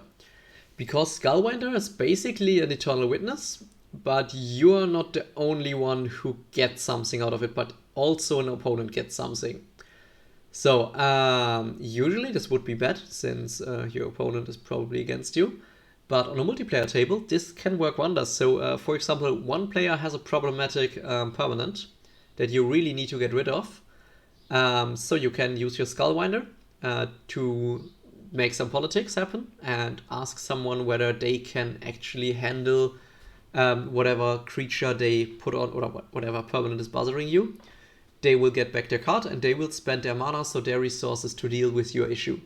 And you get your card back that you need. And yeah, that's something that works great on our table, since our table is heavily influenced by politics. If you're not influenced by politics, forget about this card. So what do you say? Politics, yes or no?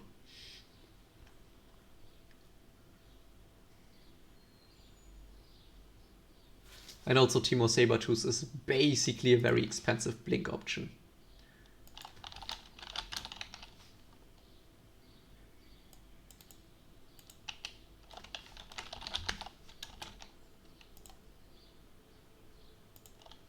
You would go with no. I see this hurting me more than helping me, unfortunately. Okay, yeah, you will really need to make politics. So, for example, yeah, yeah, this is really something. Since our table is quite strict with agreements and politics, it's great in our table. So we leave that one out.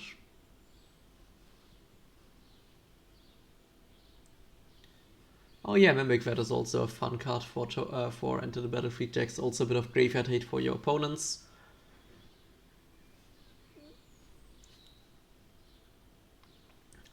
But I don't think we need it right now.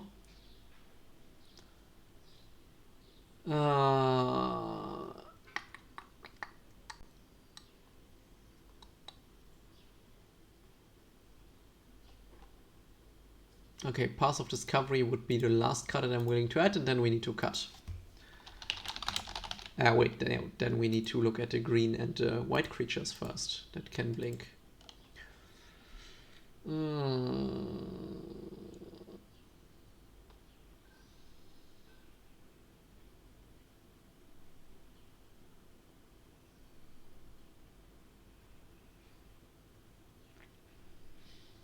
Okay, so let's have a look at the deck because it's getting late and I can actually go to bed in 40 minutes. Now that it's nice and bright outside. So, okay, we probably don't need 11 plus 1 plus 1 counter, not 11 plus 1 plus 1 counter stuff, thingies. So, what do we have? We have Anazeva. She only puts things on the lowest power creature, and our creatures have... So most of our creatures actually have 1 or 2 power, so we should be able to choose a creature without a counter most of the time, unless a big creature enters. So she's not a guaranteed +1/+1 counter, but she does +1/+1 counter on something. And her advantage is that she is a creature, so you can tutor for her with your existing tutors. And B, she's cheap. She just costs 2, and this makes her the cheapest out of the bunch, right next to Shale. And Shale is super flexible, so I would keep her in any case. So I think we will need 7, so we will need to cut 4 of those. And the first that I would cut off those is Felder Retreat, since it doesn't combo with your Kitchen Things and Safehold Elite, or basically your Persist creatures. So these will have to go. So Bloodsport Talax. Each other creature you control enters the battlefield. Whenever a creature enters, whenever another creature enters, whenever a creature comes into play. Yeah, okay, this is just old wording. Path of Discovery, it explores. So, 4 mana, it explores. The question is exploring as good as a guaranteed +1/+1? And the answer is no, since this will not go infinite with Persist, so we will skip this. So this one is just a straight up +1/+1. This one is +1/+1. This one is not +1/+1. But it can also be recursion, since you can remove 3 counters from among a creature you control, put the top 3 cards of your library into your graveyard, then return a permanent card with converted mana cost 3 or less from your graveyard to the battlefield. And converted mana cost permanent, no, right? Yeah, permanent. Converted mana cost 3 or less is quite a bit. Okay, so the Great Henge. Issue here is the spell costs 9 mana, and we'll say you realistically get this out in turn 5, so your best 4 mana creature has 3... Yeah, I think you get this out too late. I mean, it can generate you... It also draws you a card, that's the plus.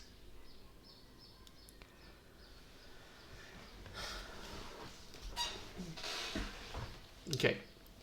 So, let's have a look. What else do we have?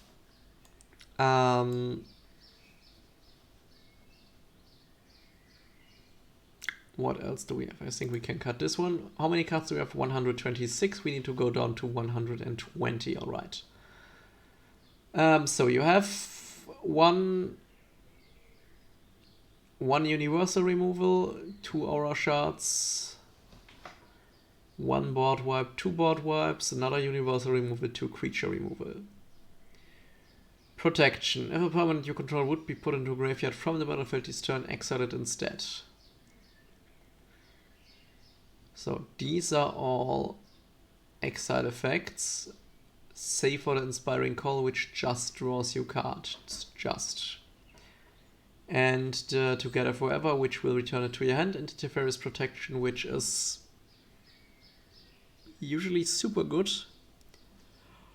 Okay, what is the rest of that? Any number of creatures, and they enter with an additional +1/+1 counter, so it's basically just what you want. So we have Conjurer's Closet, which is once a turn blink. We have Eldrazi Displacer, which will need another mana base to work. We'll have Emriel, which are regular blinks. We will have Emberate, which is an instant blink. We'll have Felidar Guardian, which will probably do something stupid, even if I can't see it right now, because Felidar Guardian always does something stupid. I mean, worst case, you could, yeah. Felidar Guardian is always makes out any number of non-angel creatures, so that's basically the same thing as Ghostway Pass. Yeah, that's basically Ghostway Pass. Not really. No, okay, until it leaves the battlefield, yeah. We have the Parallax Wave, which is just good, and we have the Flash Target Non-Creature, which we'll leave in above the stuff that I just forgot the name of because of Panharmonicum. I think this deck might want 1 or 2 tutors for Panharmonicum, so then again, okay, so for ETB we have Ecstatic Slime, which is removal, we have Eternal Witness, which is recursion, we have the Fiend Hunter, which is removal, we have the Karmic Guide, which is also the Fiend Hunter can obviously be blink.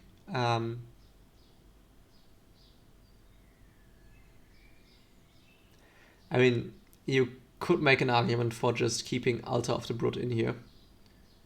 Because, yeah, you could make a good argument for keeping Altar of the Brood in here. So, Karmic Guide, Revelark, this is actually an infinite combo, because Revelark can get Karmic Guide and Karmic Guide can get Revelark. So you can just revive those two again and again and again and sack them into Ashnod's Altar, Phyrexian Altar, Skyclave, Shadowcat, or Jaftmod. So have fun doing that. And they will also revive you something else. So, for example, Revelark will return 2 creatures with power 2 or less from your graveyard to the battlefield, and Karmic Guide will return Revelark, so you can also always get another creature. So yeah, this is a nice infinite combo with Revelark and Karmic Guide again, since you like combo. So this one is removal. This one just destroys a creature. This one again is removal.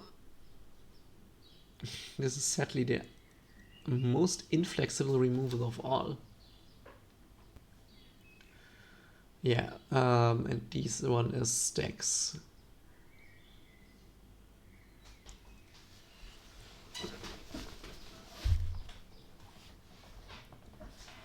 Now, I think we need to get rid of...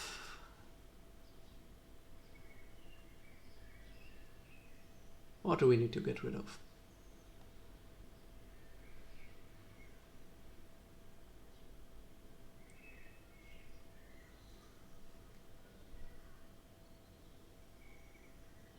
Yeah, I think we need to get rid of Hamza, because you only need to play your creatures once, and he does make them cheaper. But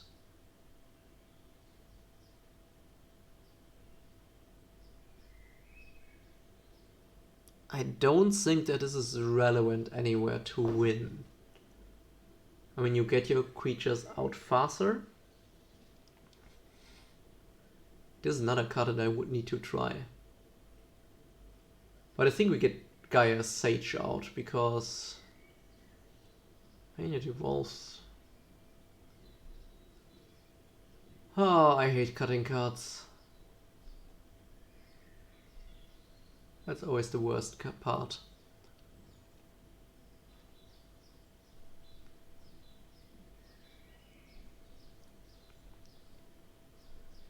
So I think we get the kitchen things out since we have another persist creature in. So you have one very cheap persist creature and you have one big persist creature that can win you the game on its own. 5 more cards to go.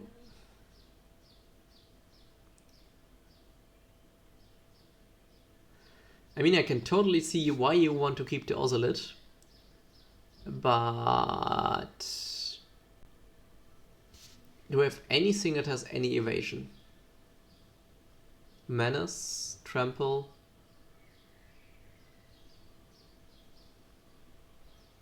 Flying. Okay, Death Touch is not counted in this case. Sorry.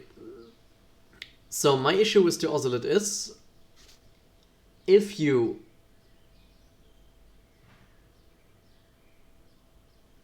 basically it gets bigger and bigger and bigger, and it also gets vigilance and flying counters on it. And at the beginning of your turn, you can give this all to one of your creatures.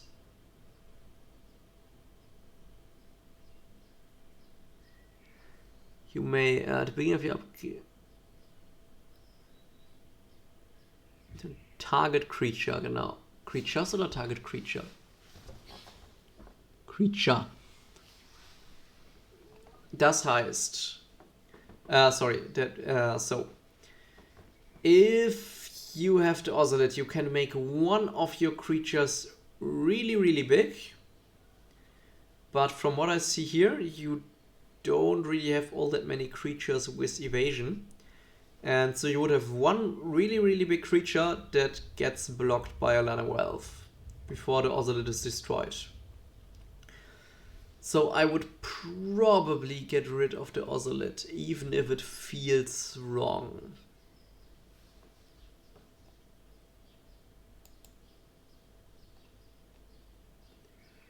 Now we have 124. I think we need to get rid of something here. Let's get rid of the Juniper Outranger because he is 5 mana, while the other stuff is 4 mana, except for Kata's Crusade, which has other benefits. And let's also get rid of the Bloodsport Strings, because we don't necessarily want to sacrifice our creatures and don't care for how many are on there. Yeah, Champion was the main target, I can believe that, but then you said you wanted interesting blinks and not tokens and +1/+1 counters.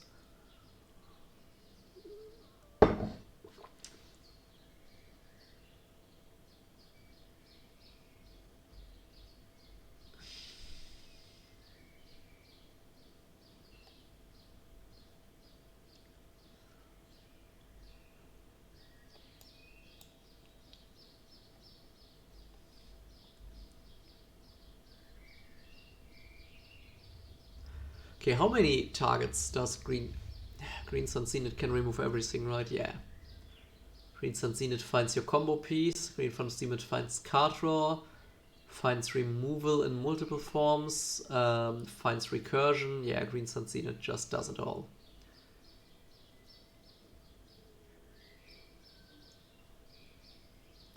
I think I removed the Birds of Paradise since... I mean, you could play a 3 mana card on turn 2, but...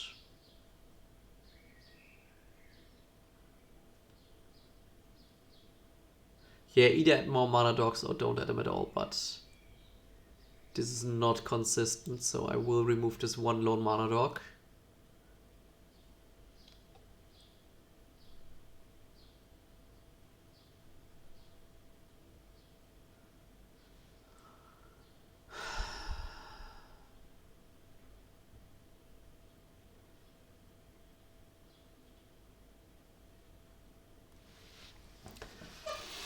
As much as I like it, I'm really thinking about cutting Together Forever. Or Ephemerate. I almost think Ephemerate is the way to go. Or we could cut the Reclamation Sage. I mean, you already have... You already have the... Oh no, you know what we cut? Yeah, I think we cut this one since it's only destroy and non-land.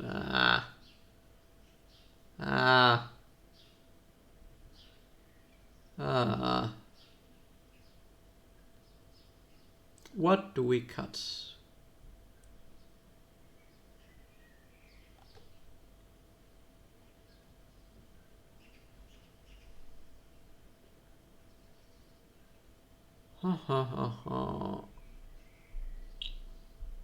If you have any suggestions, I'm happy to hear them. Because I am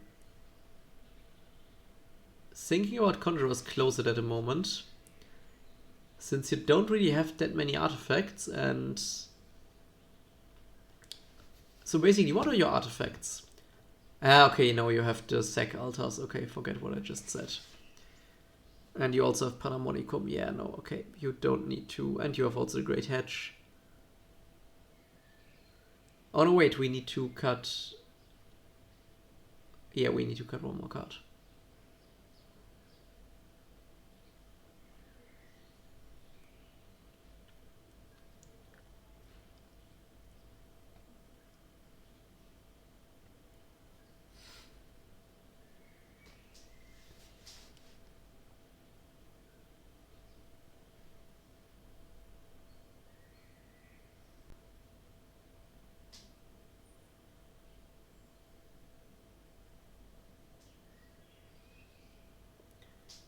Yeah, let's go with Reclamation Sage then. Oh, let's maybe hit the save button once in a while. I maybe should really get used to this.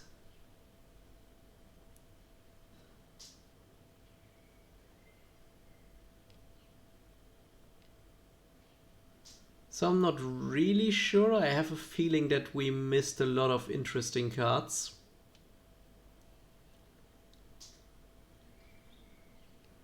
And maybe that you have more blink than you have creatures that you actually want to blink, but then again... So this deck will be heavily reliant on your commander, I think, to draw cards. So don't hesitate when you play it to just blink something that doesn't have that much of an effect, just to use your commander also.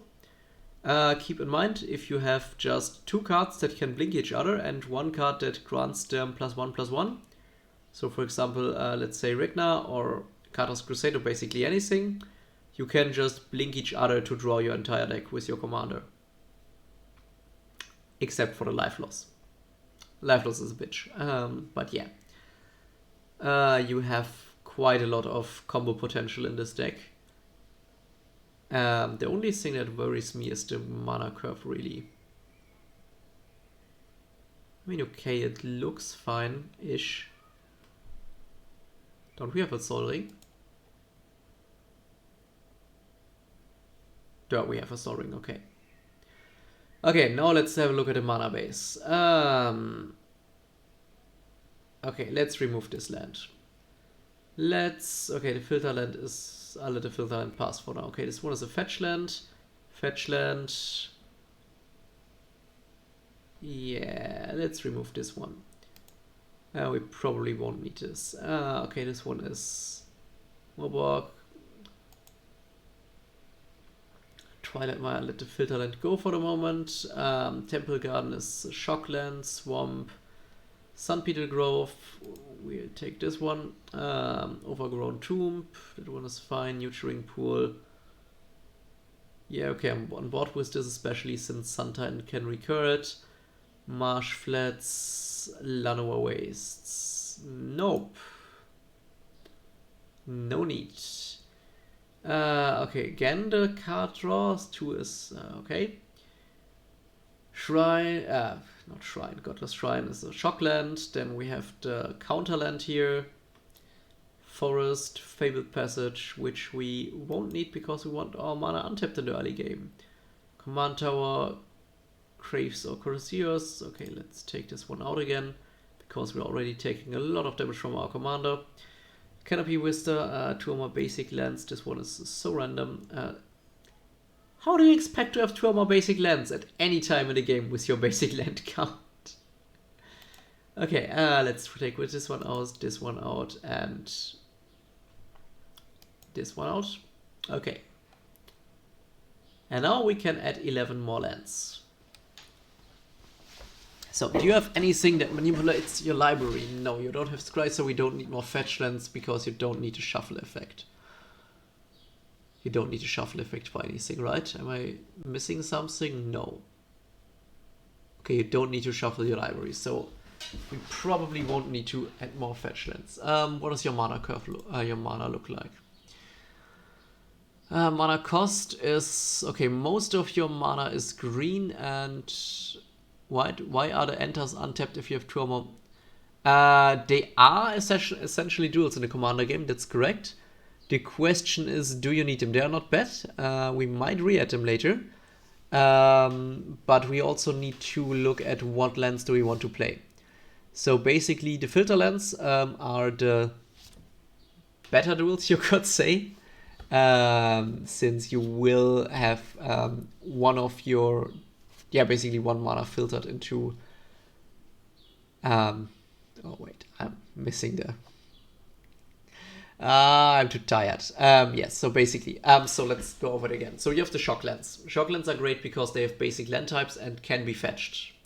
Then you have the fetch lands, which are great because they can get you the shock lands, so each fetch land can be every land.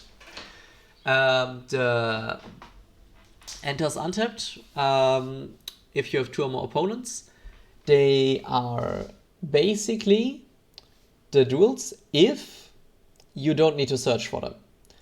If you need to search for them, they won't help you. So first of all, I want to get you on a few more basics because you're already searching for 1, 2, 3, 4. So basically, you can search for basics repeatedly. For example, with the Wood Elves. And so we want to have more basics, or at least more cards with basic land types, because otherwise these cards will be drawn empty quite fast. So basically we will add, let me have the stats again. Mana cost is outer, production is inner. Okay, so we have 5 forests, 5 plains, and 2 swamps. That is fine for the moment, because our swamp production, black mana production doesn't need to be that high since we don't have that many black spells. Yeah, we really don't have that many black spells. We really don't have. I mean, your commander is black, so we should get black mana, but it's not that important to get it in the first turn. What is this one? Unless you...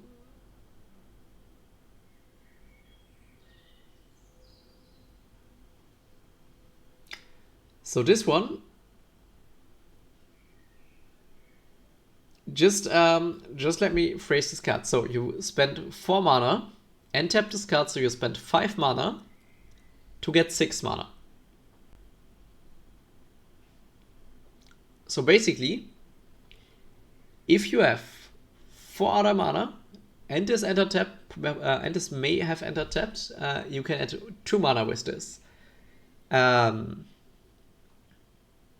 I also don't see this card at the moment, and as I said, we also need to add some colorless cards for the Eldrazi Displacer.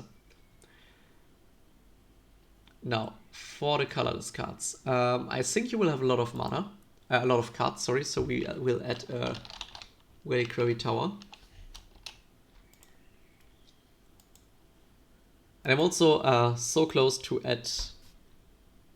Well, basically play the deck. If you see you're drawing too many cards and you're drawing yourself out, just add a Eldrazi OG Titans to have a build protection. So what else can we add? We need some neutral Blink lands. Is this Blink? No, this is 3 Wizards. EDH Reg. Birthing Pot, Noxus Guild, Limmering Battlements. All cards that you could add.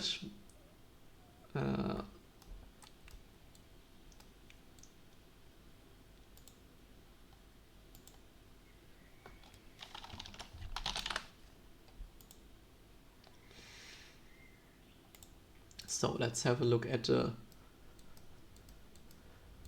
good neutral colored lens for Blink.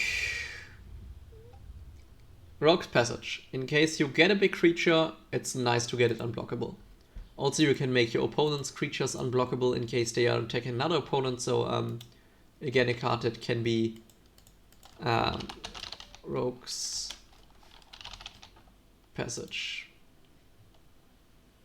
So this is something important. You can make another player's creature unblockable. So let's say I attack your opponent because we have an agreement that I attack him into a creature that wants to take damage so we can both draw cards. You can just make his creature unblockable and run through. Also, if you have an opponent that's really scary and another player could kill him, he can attack him and you can make his creature unblockable. So this one is also a nice card. I think we want to add 4 or 5 total of the colorless. So we have 1, 2, 3 at the moment. I think you should be able to do with 4 or 5 total.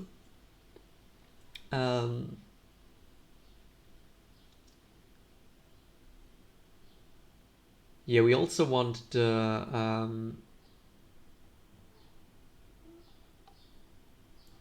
fuck, what it's called? Myriad Landscape.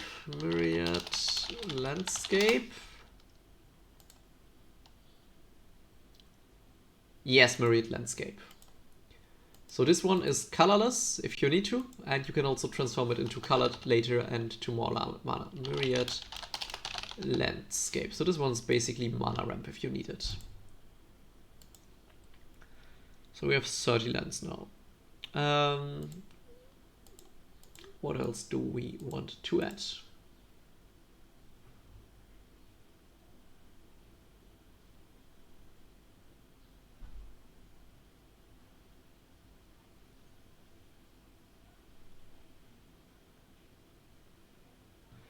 I mean, I'm usually a big fan of Strip Mine, to just have at least one in the deck. Oh no, wait, I have a better idea. We will take the Labyrinth that will help you with your creatures. Labyrinth, MTG, land. There is Mystifying Maze. This one is perfect. Oh no, this one is not perfect. It's an opponent control. Damn it. Yeah, well, it's still fine. Is it? Yeah, it's still fine. I mean, if you have... I mean, it's not really good. You can substitute this for basically any land that produces. Yeah, let's just go with a Strip Mine. I mean, you can recur the Strip Mine. The nice thing is, again, if you manage to get Blinks out of Sun Titan and you have a Strip Mine, you can just destroy all of your opponent's lands. So yeah, just get infinite Blinks and destroy all the lands. And getting infinite Blinks is surprisingly easy, usually. So let's add a Strip Mine. So now we should have 5 neutral colored lands. Okay, so we have a command tower. We have the Yuka Bog for Graveyard Hate. We have the Cabal Coffers Urbog combo. What I would recommend next would be Java Cradle of Growth. Cradle of Growth. Since this will also fix your forests, so you will have all of your lands being forests and swamps at the same time. Now, so we have the filter lens. If you want to, you can replace the filter lens with the... do you have any... How many double costs do you have? You have double cost white, double cost white, double cost white, double cost white, double cost white, double cost white, double cost green, double cost green, triple cost green. Triple cost black on Eerie Ultimatum. This is... And here double cost black. Here double cost green. Okay, so basically only interesting green-white filter lens, which is basically everything. Yeah. So I think filtering to double is more interesting than actually having the double lens. No, Urberg is just for cards in play.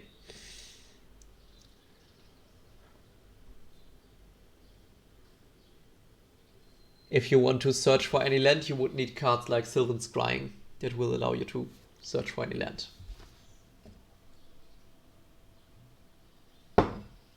And I will need to get something else to drink. Give me a second, please, and I'll be back soon.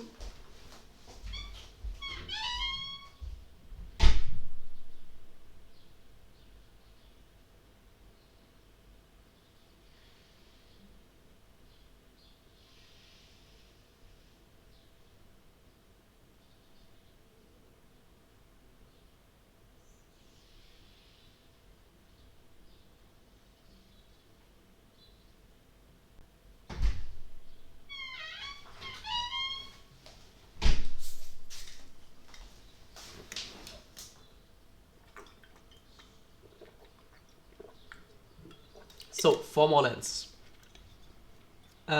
What lands do we want to add? So at the moment we have 13 basic lands. 5 plains, 5 forests, 3 swamps, right? Yes. So that one's fine. Oh, we want to add one thing. We want to add a waste.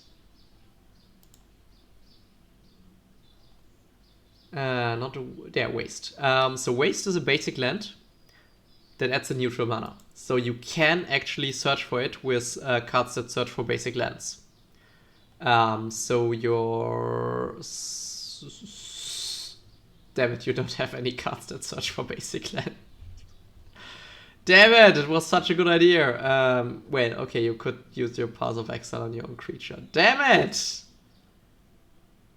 We don't have... Let's just... Damn it! You really don't have anything that searches for basic land, do you? And I just like the idea so much. I mean, you can still get it from a Path of Exile that is sit on your creature. So,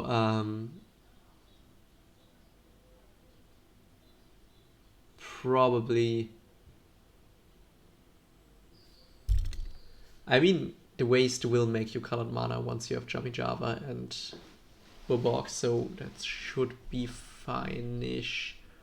And maybe we'll cut the... Do we have anything we want to cut, actually?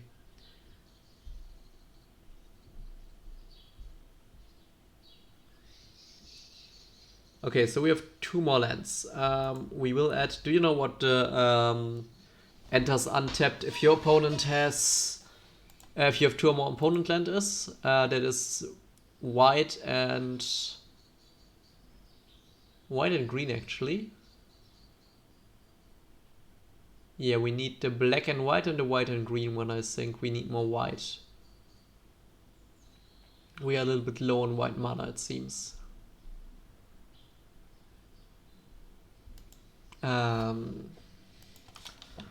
Battlelands, right? Battlelands MTG!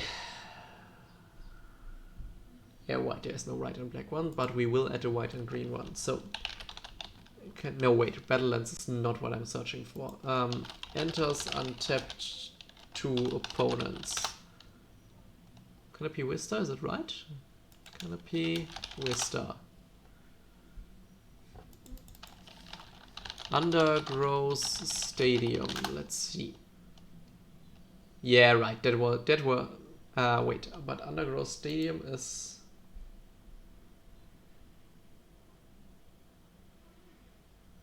So we want Bountiful Promenade. Because this one gives us white and green. And we also want...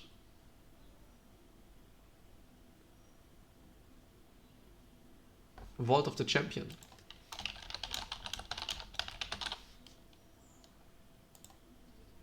And I mean, I would really like to add Vault of the Archangels, but I wouldn't quite know which land to cut for it. No, we need the... Let me have a look at your mana base.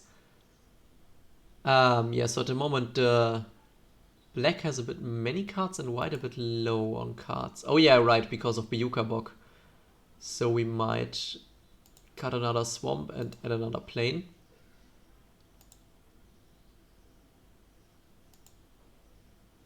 I don't think it... Mana production in green is a bit high, so we might... Why is green that high? Does everything produce green? Do we miss a filter? I'd hate not having physical cards in front of me. Okay, so maybe we'll cut a forest and add in the last battle land. This would be the undergrowth stadium.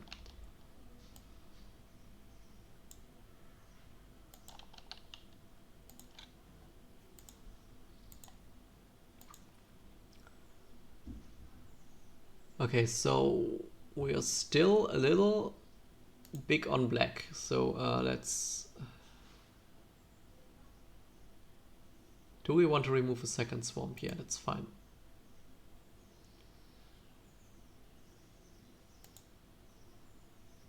So what actually makes black mana? Bojuka Bog makes black mana. 1. Cable Coffers doesn't do much until we have enough mana. So Command Tower makes black mana. Godless Shrine, which we can check for. We won't count the fetch. Give me a second. That share land type. Nope, we will keep the swamp.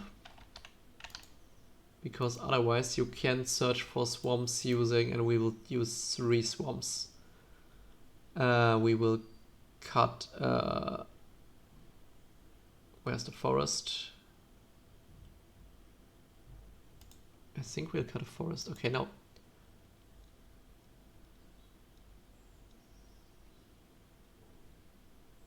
Okay, we have 22 green sources, 22 white, and 21 black. Now, why do we have so much more green sources than...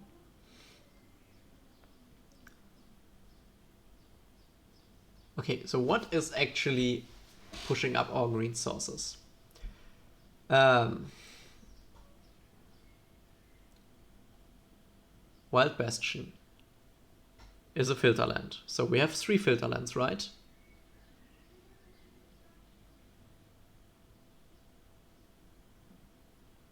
Twilight Mire is a filter land.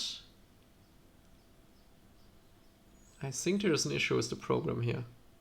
We have to need... these lands are driving the greens up. Okay.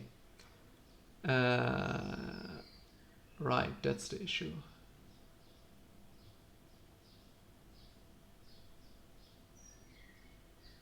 Yeah. And I think they only exist in this cycle. But we can't really go any lower. But we will need to go more into...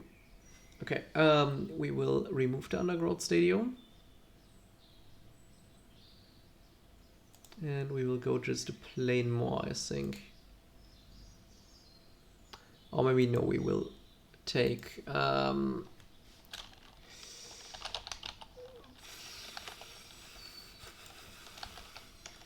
for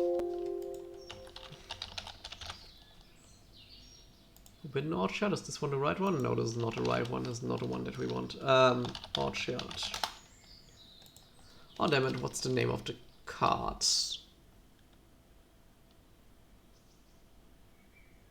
What's the name of the card that makes all mana your opponents can produce?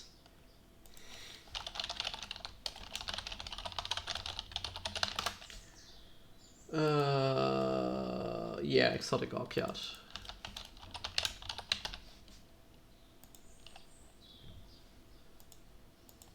Okay, so this one should work for us. So you might need... So this is what I would do at the moment. So I will just post this to your channel now.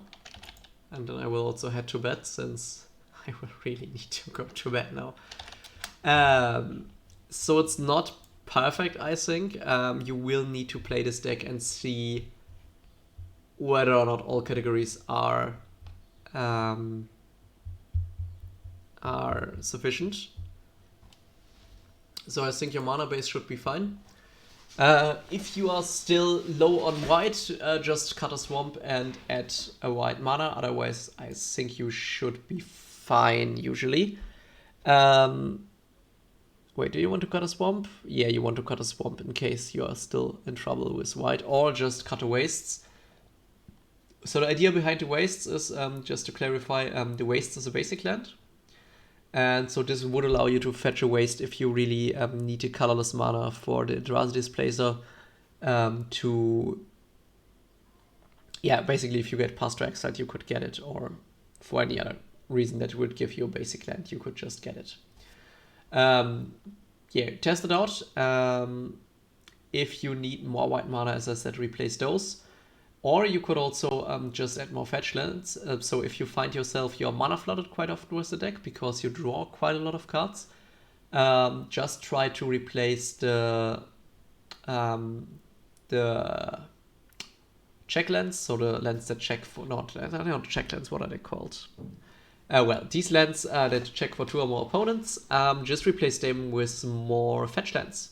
Because you can actually include off-color fetch lands in a commander deck since they don't show any mana blips of the card type they are searching for. So you can actually use the, for example, white and red fetch land. That I have no clue what it's called at the moment. And obviously this will only search for planes for you, but it can also get the... It can also get the shock lands, obviously. So this would be it if you are mana flooded too often. I wouldn't recommend really taking lands out because you need your mana at the beginning of the game. But if you take more fetch lands in, you will be able to thin your mana out better. This might also lead to you needing to move even more basics in, because the more fetch lands you have, the more basics you will need in your mana pool. And yes, this should work. But I think this should work for the moment.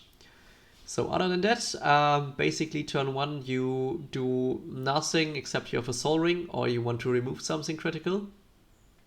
And turn 2 your game starts either with mana ramp or preparation for your combos if you have Shale or Feza.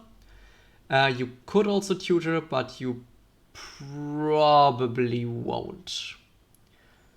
Also, if you decide you want more tempo, you could add a lot of mana dogs and also dried armor, so Green's Unseen, it could be a mana dog.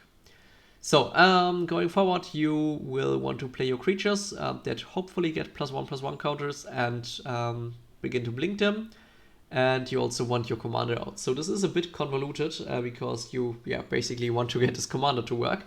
So this is in no way competitive. This is more like, EDH deck that you can actually play with friends and not have them yelling at you like the deck that I built before, because probably these guys will hate the guy who plays the deck now. But that's not my issue. So I think this could be a this could be an interesting deck to pilot. What you will need to have a look when you play this deck is what categories does this deck lack, because at the moment we have made it quite even, so we have an even amount of protection, of blink, of +1/+1 enablers. You might find that you find yourself flooded with +1/+1 enablers, so in this case we might need to remove them or add to them. So you already saw a lot of cards that we added and removed during the session, so you should have an idea where to look. And basically you will need to find out where the deck strengths and weaknesses is now, because we just created basically an entire new deck rather than tuning a deck. Or we just, I think we took 30 or 40 cards out at all, because I started to click minus instead of putting to the out pile at some point. Basically, once you know what a deck needs to do, you can come back and tell me, and I can help you again to achieve this. but without testing the deck, I don't think we can do much better, unless you want to go for heavy combos. But yeah, I think with what we wanted to do with the deck, we won't go much better now until we know what the deck should do. We just know it shouldn't do, and this is creating lots of tokens and giving them +1/+1 counters. And hello DVR mechanics. And yeah, I am Brady. I think if you don't have any more questions, this would be it. I will post this to your channel now. Do you have any more questions? If so, then just feel free to ask ahead. And if not, I'm going to bed.